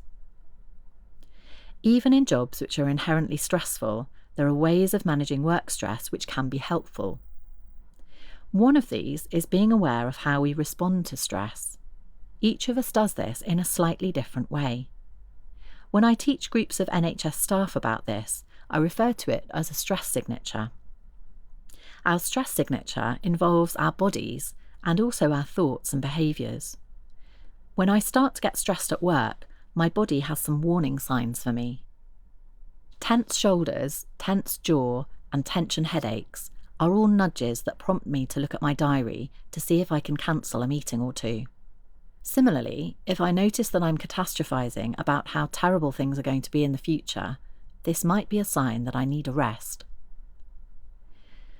Thinking about how to deal with stress at work is important, but so is the flip side, thinking about how to celebrate the good stuff. In the helping professions, there's a term, compassion fatigue, which describes the feeling of running out of the ability to care as much as before. There's also an alternative term, compassion satisfaction, which is the enjoyment we get from caring for and helping others. Celebrating those moments when we've made a difference in our work can boost our sense of purpose and our sense of efficacy. Sometimes, no matter how much energy we put into crafting our job and appreciating the good stuff in it, we might find that it's time to make a change. If the organisation isn't changing and the job is really stressful, or you feel the culture is toxic, then there may be a limit to how much you can reduce your stress. In this situation, you might be faced with thinking about how to leave. I think all therapists agree that it's important to end well. All endings are a loss, and as such they might resonate with other losses that a client has experienced and take on even more significance than they might otherwise. This can be true even when they're endings that are anticipated well in advance or wished for. In therapy, it's key to make sure that the ending isn't abrupt. This gives you both the chance to think about how the ending feels, what it means, what coping strategies will be taken forward from therapy. Ending a job, we might feel a mix of feelings, even about a place from where we feel ready to leave. We might usefully think about what we want to take with us. Which memories will we treasure? Which contacts will we maintain? Thinking about what you've achieved in the time there can really help to feel like you're moving on intentionally. Whether we stay or go, we bring our personal selves to our professional roles, and our personal and professional lives affect each other. Looking back and feeling like we've learnt and grown and changed, at least a little, can only be a good thing, however painful that learning might sometimes be at the time.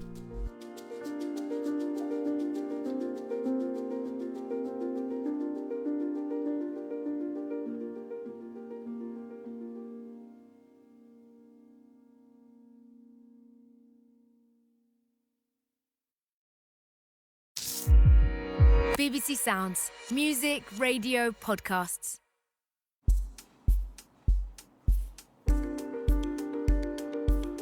A Year to Change Your Mind, Episode 10, by me, Dr. Lucy Maddox. This month, ways to help us cope with loss and be kind to ourselves in the face of grief. October. October in the UK is full of falling leaves being trodden into the pavement. Autumn into winter can feel like a painful transition. The cold makes us tense up, and the nights drawing in can bring a feeling of claustrophobia.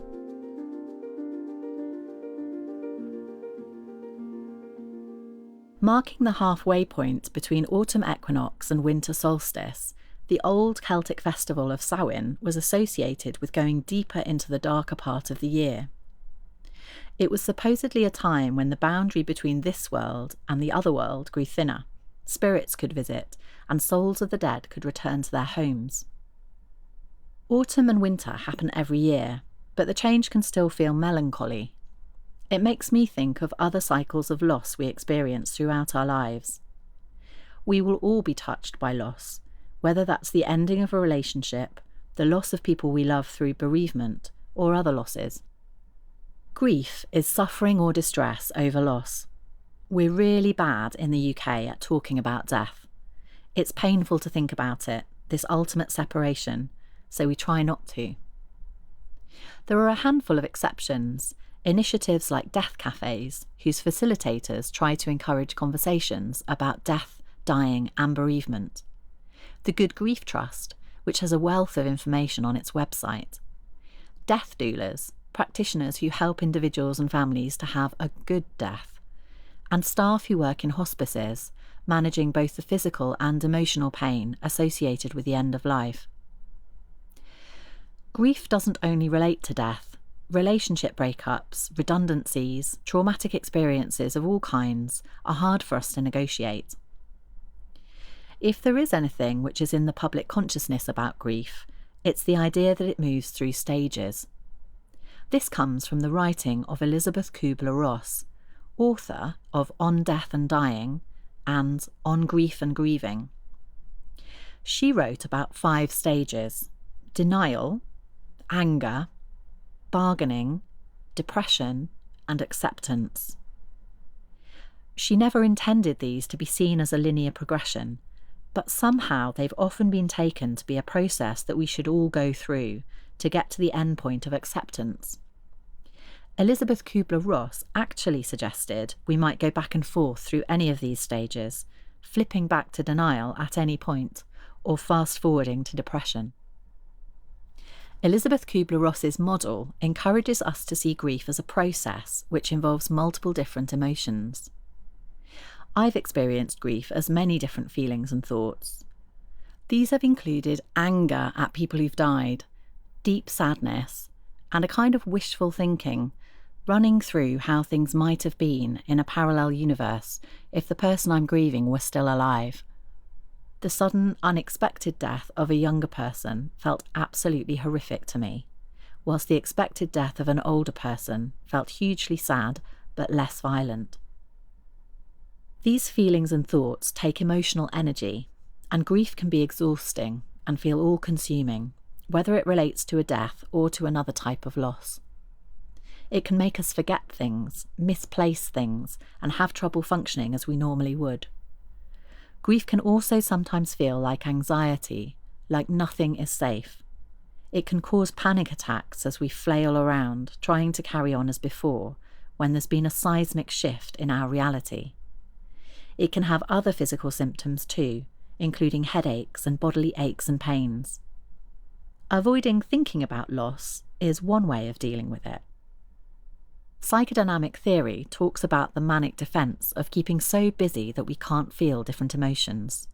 CBT would talk more about avoidance. Sometimes we need to reflect on the difficult and the painful to make some meaning of it. With painful breakups or lost opportunities, there often is a glimmer of a sense that things might be better down the line, whereas with losses such as the death of a loved one, there's much less comfort available. If we're lucky, then the sense of a good death might be there, a lack of pain, a chance to say everything we wanted to say and to hear everything our loved one wanted to tell us. In more sudden deaths, there's little comfort. Either way, the mental reconfiguration of the world that's necessary to realise that the person is no longer here with us is huge.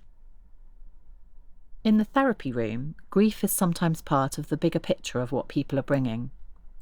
Usually grief, over time, doesn't go away but becomes more manageable. Sometimes it doesn't though, and traumatic grief is when someone has a post-traumatic reaction to a death or a loss. Post-traumatic reactions relate to how much our brains might struggle to process an experience. Post-trauma reactions can be brutal. Imagine something terrible happening and then being forced to replay that thing on a loop in your thoughts when you're least wanting to. This could be in the form of flashbacks, where it literally feels like you're back in whichever traumatic event you've experienced, so it's happening now. Or it could be in the form of intrusive thoughts, memories, or nightmares. All this makes you feel in a permanent state of high alert. This might feel like being permanently on edge. It might show up as irritation, pushing your loved ones away from you. You might experience panic attacks where it feels like you can't breathe. You might feel a sense of guilt or shame or self-blame around whatever occurred. Trauma reactions tend to occur when there's been a fear of something bad happening, like death or the possibility of death, either your own or someone else's. It doesn't matter whether or not this happened. This way of overcoming trauma memories might seem counterintuitive, but one approach, from CBT, involves going through them in more detail, often with someone else. The rumination and intrusive thoughts that post-trauma reactions bring with them is our brain's attempt to tidy the memories away to some degree, but because they're hot with emotion, it's hard to do. Part of what trauma therapy can do is to help people take the heat out of the memory by helping the person remember that they're in the here and now, that they're safe, and often enabling them to introduce new, more stable thoughts about what the event might mean. Traumatic grief reactions can involve intrusive memories about events leading up to a death, or the death itself, or events after a death. They might also involve grief around an experience, for example a near-death experience, belief that someone was in grave danger, or an experience which happened in a traumatic way. Clinical level post-traumatic stress disorder, which gets in the way of someone being able to live their life as they would like, is best dealt with by an evidence-based talking therapy rather than any kind of attempt at self-help. But some of the same principles from post-trauma work can be useful. These include things like piecing together a timeline of what happened, or writing about it or making drawings to enable the brain to process it and tidy it away. When we have big losses in our lives which we haven't had the chance to process, they can sometimes come back and surprise us. Memories might get triggered by a smaller loss, leaving us feeling totally at sea without knowing why our reaction is so huge. What we're experiencing is a kind of emotional resonance with what's gone before, the other loss which we felt keenly and haven't fully mourned. Sometimes these losses go right back to early relationships we had with people we were attached to, our early caregivers, for instance.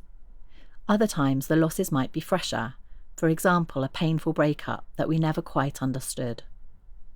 For overwhelming grief which persists, I think it's helpful to seek assistance from a trained therapist. Let's think about Tara. She's just broken up with a partner who she's had a tricky relationship with. The breakup was a fairly mutual decision. They wanted different things for the relationship. She wanted to feel a sense of progress, but planning for the future made him feel stifled.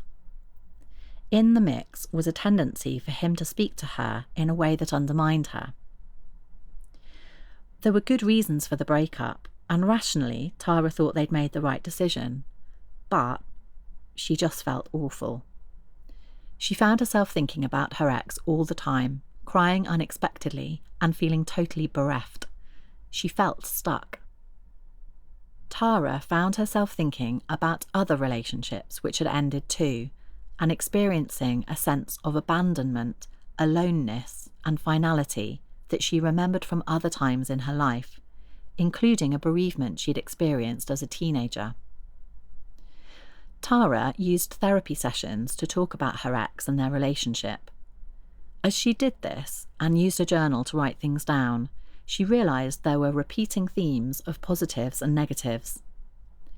It was easier to think of the positives now they weren't together, but there had been negative things too, reasons for the breakup. In some ways, Tara was mourning a relationship that she wished she had had, rather than the one which had ended. In time, Tara found that hanging out with friends and asking them about their lives, instead of spending all the time talking about her ex, helped her to see the world was still turning, and she was still part of it. Tara was also encouraged by therapy to think about how she would care for a good friend who was going through the same situation. She tried to encourage herself to eat healthily, do some gentle exercise, and provide herself with opportunities to relax. It was a balance of time spent mourning and time spent trying to keep on keeping on that helped get Tara through, until one day she felt like things were not quite as bad. As months passed, she spoke about herself more and more in therapy, and the space the ended relationship took up got smaller. Tara hasn't forgotten the loss, it's just become folded into the rest of her life in a more manageable way. It is, however, possible to forget even the hugest loss momentarily. I remember periods of grieving, both for my grandparents and for the end of a relationship, where for the first few moments after waking, I just hadn't registered yet that those losses had happened. Even years after their deaths, I find myself wanting to introduce my grandparents to someone or tell them about something. In some respects, this is a way of carrying them with me. It's comforting. The traditions of Samhain and Day of the Dead realise this and help us to celebrate the connection we have to others who are long gone, instead of trying to pretend it's not there. Grief is in some ways the flip side of the coin from love. We suffer because we've cared deeply about someone or something. A risk when grief is overwhelming is that we shut down and refuse to be open to caring that much again, because the loss is so great that the idea of having such hurt again feels insurmountable. To get through the smaller daily losses and disappointments of life, and the bigger sadnesses which totally floor us, is not about being graceful in the face of grief. It's about getting through it and surviving in a wild and tender time. In the tradition of Samhain, who would we want to invite to dine with us again? And how can we invite back the people who've gone? Is there a shared value we can cherish to honour them? Or if our grief is for the loss of an experience, is there a new or past experience that we can try to hold dear? Not as compensation, but as a reminder of the things which did go as we'd hoped, or which went even better than we'd imagined.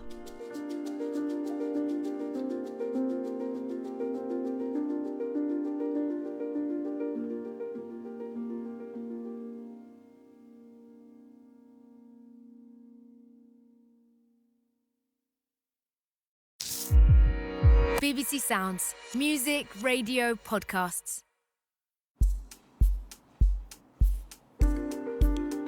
A Year to Change Your Mind, Episode 11, by me, Dr. Lucy Maddox. This month, when hibernation seems appealing, why rest is so important and how to do it better.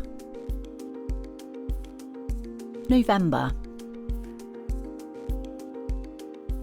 November is a time of year when it's easy to feel tired. In the Northern Hemisphere, the clocks have fallen backwards, ushering in the season of dark mornings and evenings. As we know from research into the effects of seasonal affective disorder, less light can make us feel less happy and more fatigued. At this time more than ever, we really need to pay attention to rest. And what happens to us if we don't? Let's think about Jack. He feels bad, but he's not sure why. Jack's training as a psychiatrist and finding this rewarding but difficult. He's gone into a career in mental health because of some of his own experiences with family members, but he's increasingly feeling worried that he himself might be worn down by the work and unable to help people as much as he wants to. Jack has lots of things he does to help himself feel better. He goes out to the pub after work with his colleagues. He captains a football team one night a week. And every Saturday, he spends time online dating. On top of this, he's working shifts, some of them night shifts. Jack reliably finds that he cycles through feeling productive and on top of things, through to feeling overwhelmed and like there's too much on, then to feeling totally exhausted and getting a cold the minute he has a couple of days off. It's always when I stop, he says, and thinks that maybe the answer is to just keep going. Jack's experience is not uncommon. It turns out there are good reasons why. Our immune system is primitive. The same system that helps us fight off colds today is the one which evolved in a time when we would have been running away from saber-toothed tigers. In prehistoric situations, we needed to run fast, fight, or play dead in order to survive. So the immune system evolved in a way which takes cues from our stress system. It postpones us getting sick if we're experiencing stress responses. It switches everything else off in order to be able to engage in fight or flight. The trouble is that our stresses nowadays are chronic stresses like work pressures, unhelpful relationships, and financial worries. When we're chronically stressed, our bodies are left flooded with stress hormones, such as cortisol, for a long time. Cortisol directly communicates with the immune system and regulates how it works. Most often, this results in a lowering of immune surveillance. The immune system is down-regulated and can't be as vigilant or effective in combating the millions of things that we encounter daily. When the stress stops, the immune system can recover and upregulate again and work to get rid of the infections we've picked up in this period. If we do get sick, it's unhelpful to ignore our body's signals for needing rest. It's a sign our body's immune system is working, making us slow down. Resting sooner rather than later will help us to recover faster. The threat system is the brain system involved in spotting a threat in the environment and preparing us to run, hide, or fight. Back in the day, this system helped us spot predators. Now it kicks in as we scan situations for social risks, work terrors, or relationship frights. The threat system overrides the immune system to make sure our energy is more concentrated on the current environment, postponing any immune response that may be needed now until later. A second system is the parasympathetic nervous system, involved in resting and digesting. This system is also involved in attachments and closeness with others. It's one that kicks in when we're safe, secure and content, the soothing system. The rest and digest system works in opposition to the fight or flight system. When one is activated, the other is down-regulated, a bit like when we use a brake pedal or accelerator in a car. We don't just ping between feeling threatened or soothed. Sometimes we're motivated to be chasing goals for good reasons. And a third system, our drive system, kicks in and gives us a sense of achievement when we succeed. Most people are not using the soothe system as much as the others. Connections in our brains get strengthened by use, so if we don't use a system as much, it's also likely to be less easily triggered than the others. The more we feel threatened or revved up, the easier it is to feel that way again. Weirdly, jumping in cold water also activates the parasympathetic system. This is one reason why cold water swimming is supposed to be so beneficial for our mental health. It activates the vagus nerve, which is a long cranial nerve running from the brain to different organs and tissues in the body, responsible for regulating autonomic nervous system activity. Stimulating the vagal nerve helps to slow our heart rate and relax our body. In the November of the year I moved to Bristol, I went on holiday with the man I'd met in May. We went to Iceland, flying from one dark and cold country to another even more dark and cold country. The daylight hours were limited. The people in Iceland seemed to know how to make the most of these limited hours of sunshine, and know how to appreciate the darkness too. Iceland's volcanic location means it has a huge array of geothermally heated pools, both naturally occurring ones and built swimming pools. We went swimming one day in a public pool in Reykjavik, and they had a candle lit in reception, just as they did on the cafe tables in the local bakery. It made for a sense of coziness. Inside, in the indoor pool, we had it nearly to ourselves to swim lengths, only realising afterwards that outside was where the real deal was.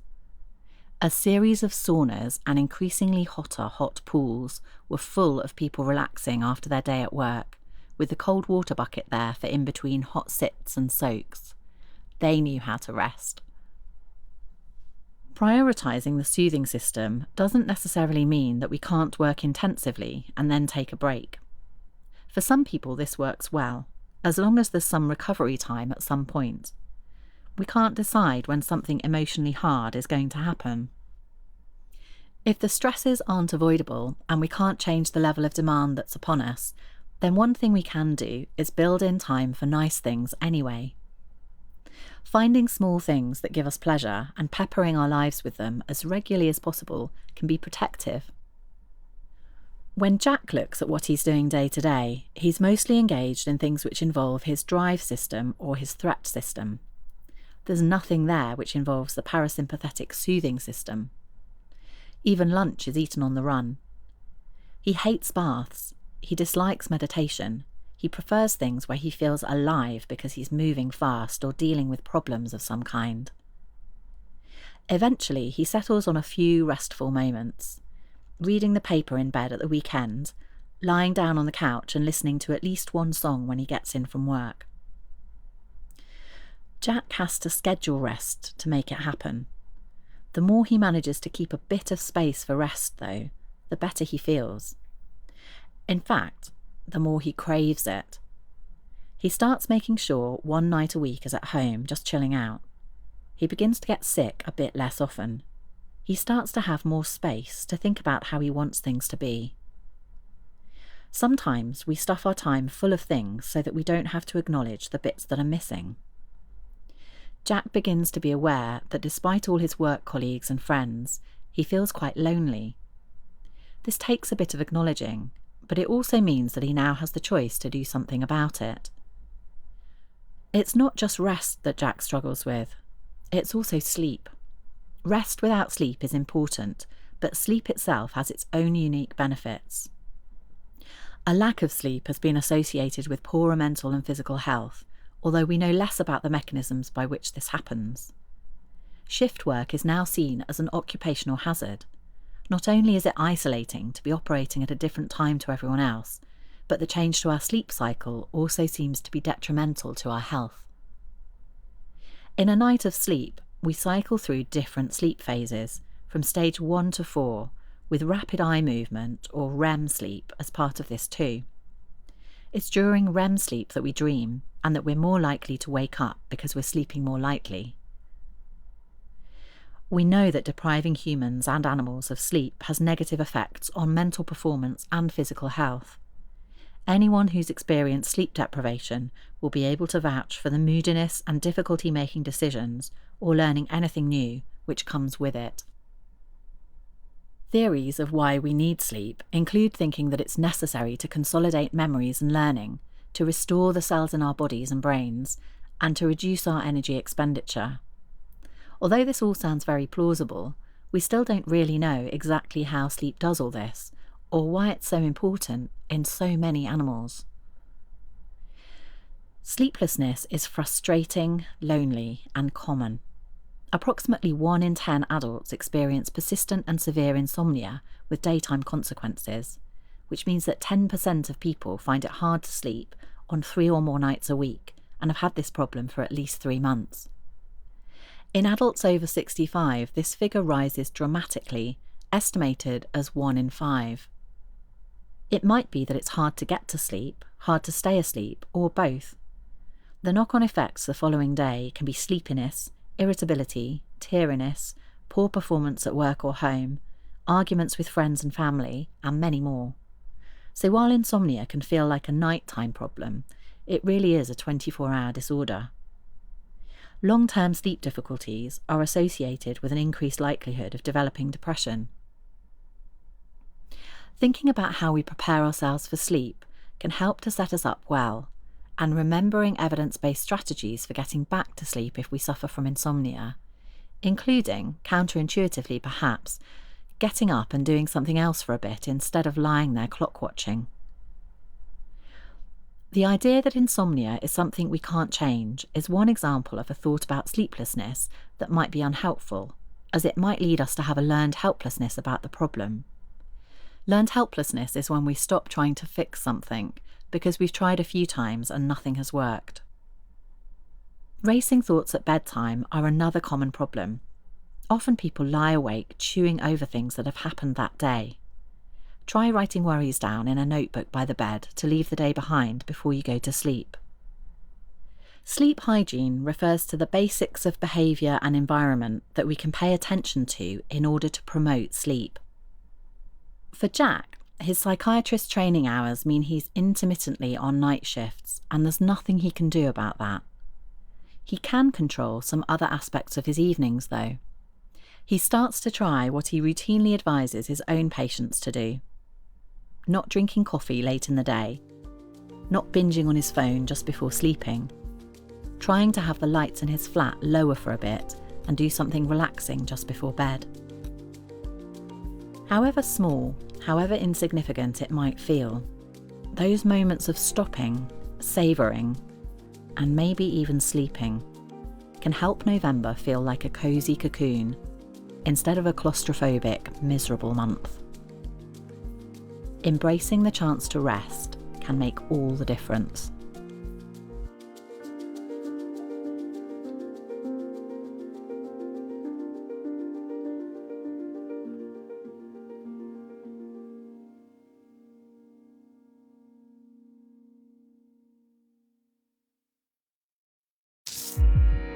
BBC Sounds. Music, radio, podcasts.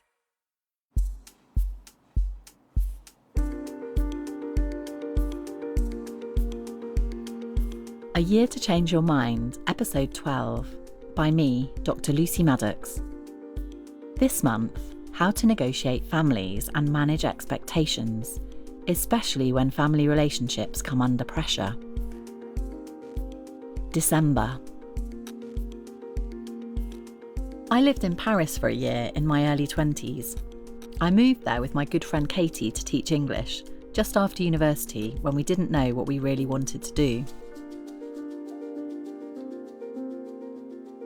It was a good idea, and it made the usual difficulties of our early 20s feel somehow more romantic and dramatic against the backdrop of a whole new city in a whole new country. For me, Paris will always be a beautiful place, crammed with the foreign thrill of people speaking French, tiny bars, street art, hidden squares, and dark, cosy cafes. Not everyone feels this way, though. There's a thing called Paris syndrome, a rare city-specific problem first written about in the 1980s, where tourists get so disorientated by being in Paris that they become panicked and upset. It's linked with feelings of disappointment that the French capital isn't as they've seen in films and read about in novels. I think Christmas is a bit like Paris. The expectation, the pressure, and the feeling of melancholy when things don't land how they did in your imagination. The expectations we have of group celebrations, particularly Christmas, are often cosy, connected, calm. In reality, such celebrations are usually littered with potential stresses. There can be a tricky contrast between what we imagine everyone else to be having, the perfect Walton's Christmas, and whatever is actually going on for us. Maybe a Christmas where the tension can be sliced with a knife. It's one thing to feel sad, but a whole extra layer of pain if you're also beating yourself up about feeling sad because you think you should be happy. The concept of radical acceptance can be useful here. Accepting the reality of what's going on, even if it's painful. Radical acceptance is an idea which comes from dialectical behaviour therapy. It means we accept what we can't change, rather than struggling against our current reality. We can't always control family rituals or behaviours at Christmas, but we can try to control how we respond to them. It can help to plan in advance, working out the bits we can control, and how we want to do them. What would create a different dynamic? Is there a different way of responding to others' needs while also meeting our own?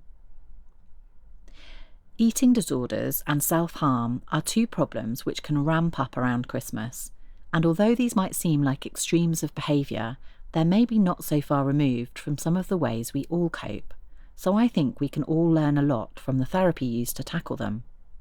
Christmas is so food-focused that it's unsurprising eating disorders can get much worse at this time of year. In therapy for eating disorders, clear expectations of what's healthy to eat and monitoring of weight are part of the treatment, but individual therapy is much more about trying to grow the parts of someone's identity that the eating disorder has taken over, and reminding the sufferer of what the downsides might be to letting thoughts about calories take over. One of the most effective treatments for eating disorders includes working with a person's family as well as the individual. Family therapy for eating disorders tries to help people look at what their individual relationship with food is doing to the relationships with the people around them. Eating disorders often make other people in the family micromanage what someone is eating, or give other family members the feeling of being hugely disempowered. Multifamily systemic therapy for eating disorders is a type of therapy which involves several families at once. Children might swap parents for a lunchtime to see what happens when the parents are looking after someone else's child, and this is often interesting. Children might eat more for the parents who aren't their own, and parents might be able to speak more calmly when they're advocating this with another couple's child. It depends who's there on Christmas Day, but sometimes, if we're going back to our family of origin, we slip into speaking in ways that we wouldn't if we had someone witnessing it, or in ways that we wouldn't to someone else's family member. Why is it okay to be so much ruder to our own? Trying to see things from someone else's perspective frees us up from our own head a bit as well. If we're thinking about making the day nice for someone else, we might be less invested in it being a certain way for us, which can help shake some of that Christmas expectation. Studies of general well-being at Christmas show that people tend to feel worse at this time of year, with one exception. Followers of Christianity tend to feel happier. Maybe it's because there's a higher spiritual meaning that can be tapped into, again helping people to sidestep their own expectations and think about the needs of others and the meaning of the day with a wider lens. I'm often astounded by how much people manage to accomplish in therapy, and in multifamily therapy, I've seen families run with the lightest of prompts and create important conversations about what their family relationships are like. Therapy conversations are like wedding speeches. We don't really have these heartfelt and amazing conversations day to day in families, but it's often all there under the surface. And why wait to say the good stuff? Just because Christmas is a time of traditions doesn't mean we have to stick to the same unhelpful ones year after year. If you know your family tradition is that everyone drinks too much and has a massive messy row, then that might be something you want to steer clear of. What's a new tradition, just for yourself, that you could put in its place? Doing something different when we're used to doing things in a certain way can be tricky.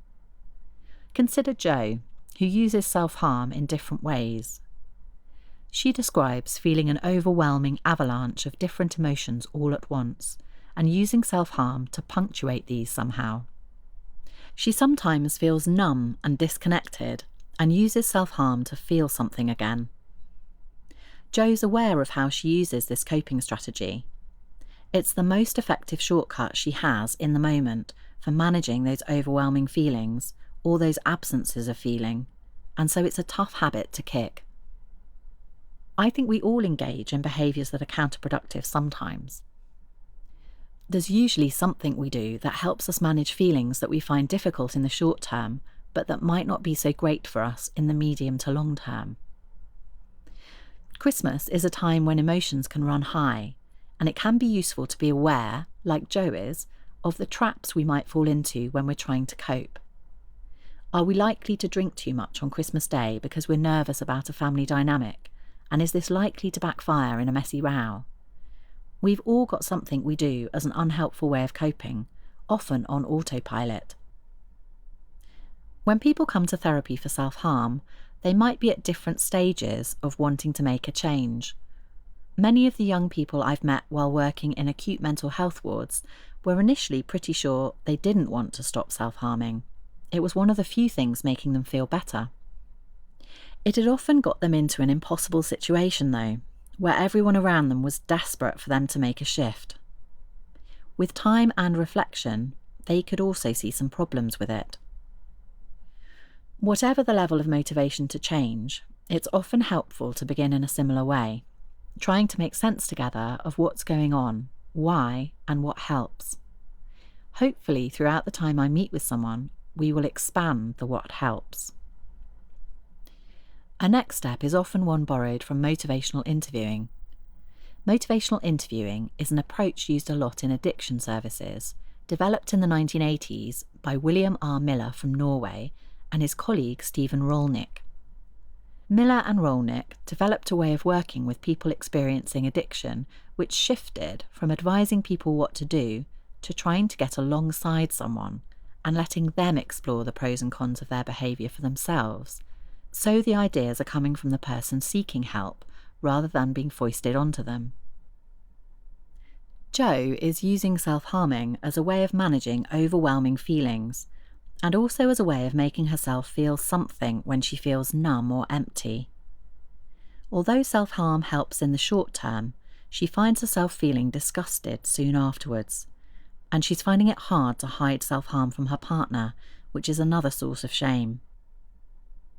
Jo wants to have some ways of managing other than self-harm, and when she draws out the pros and the cons of self-harm, this is confirmed.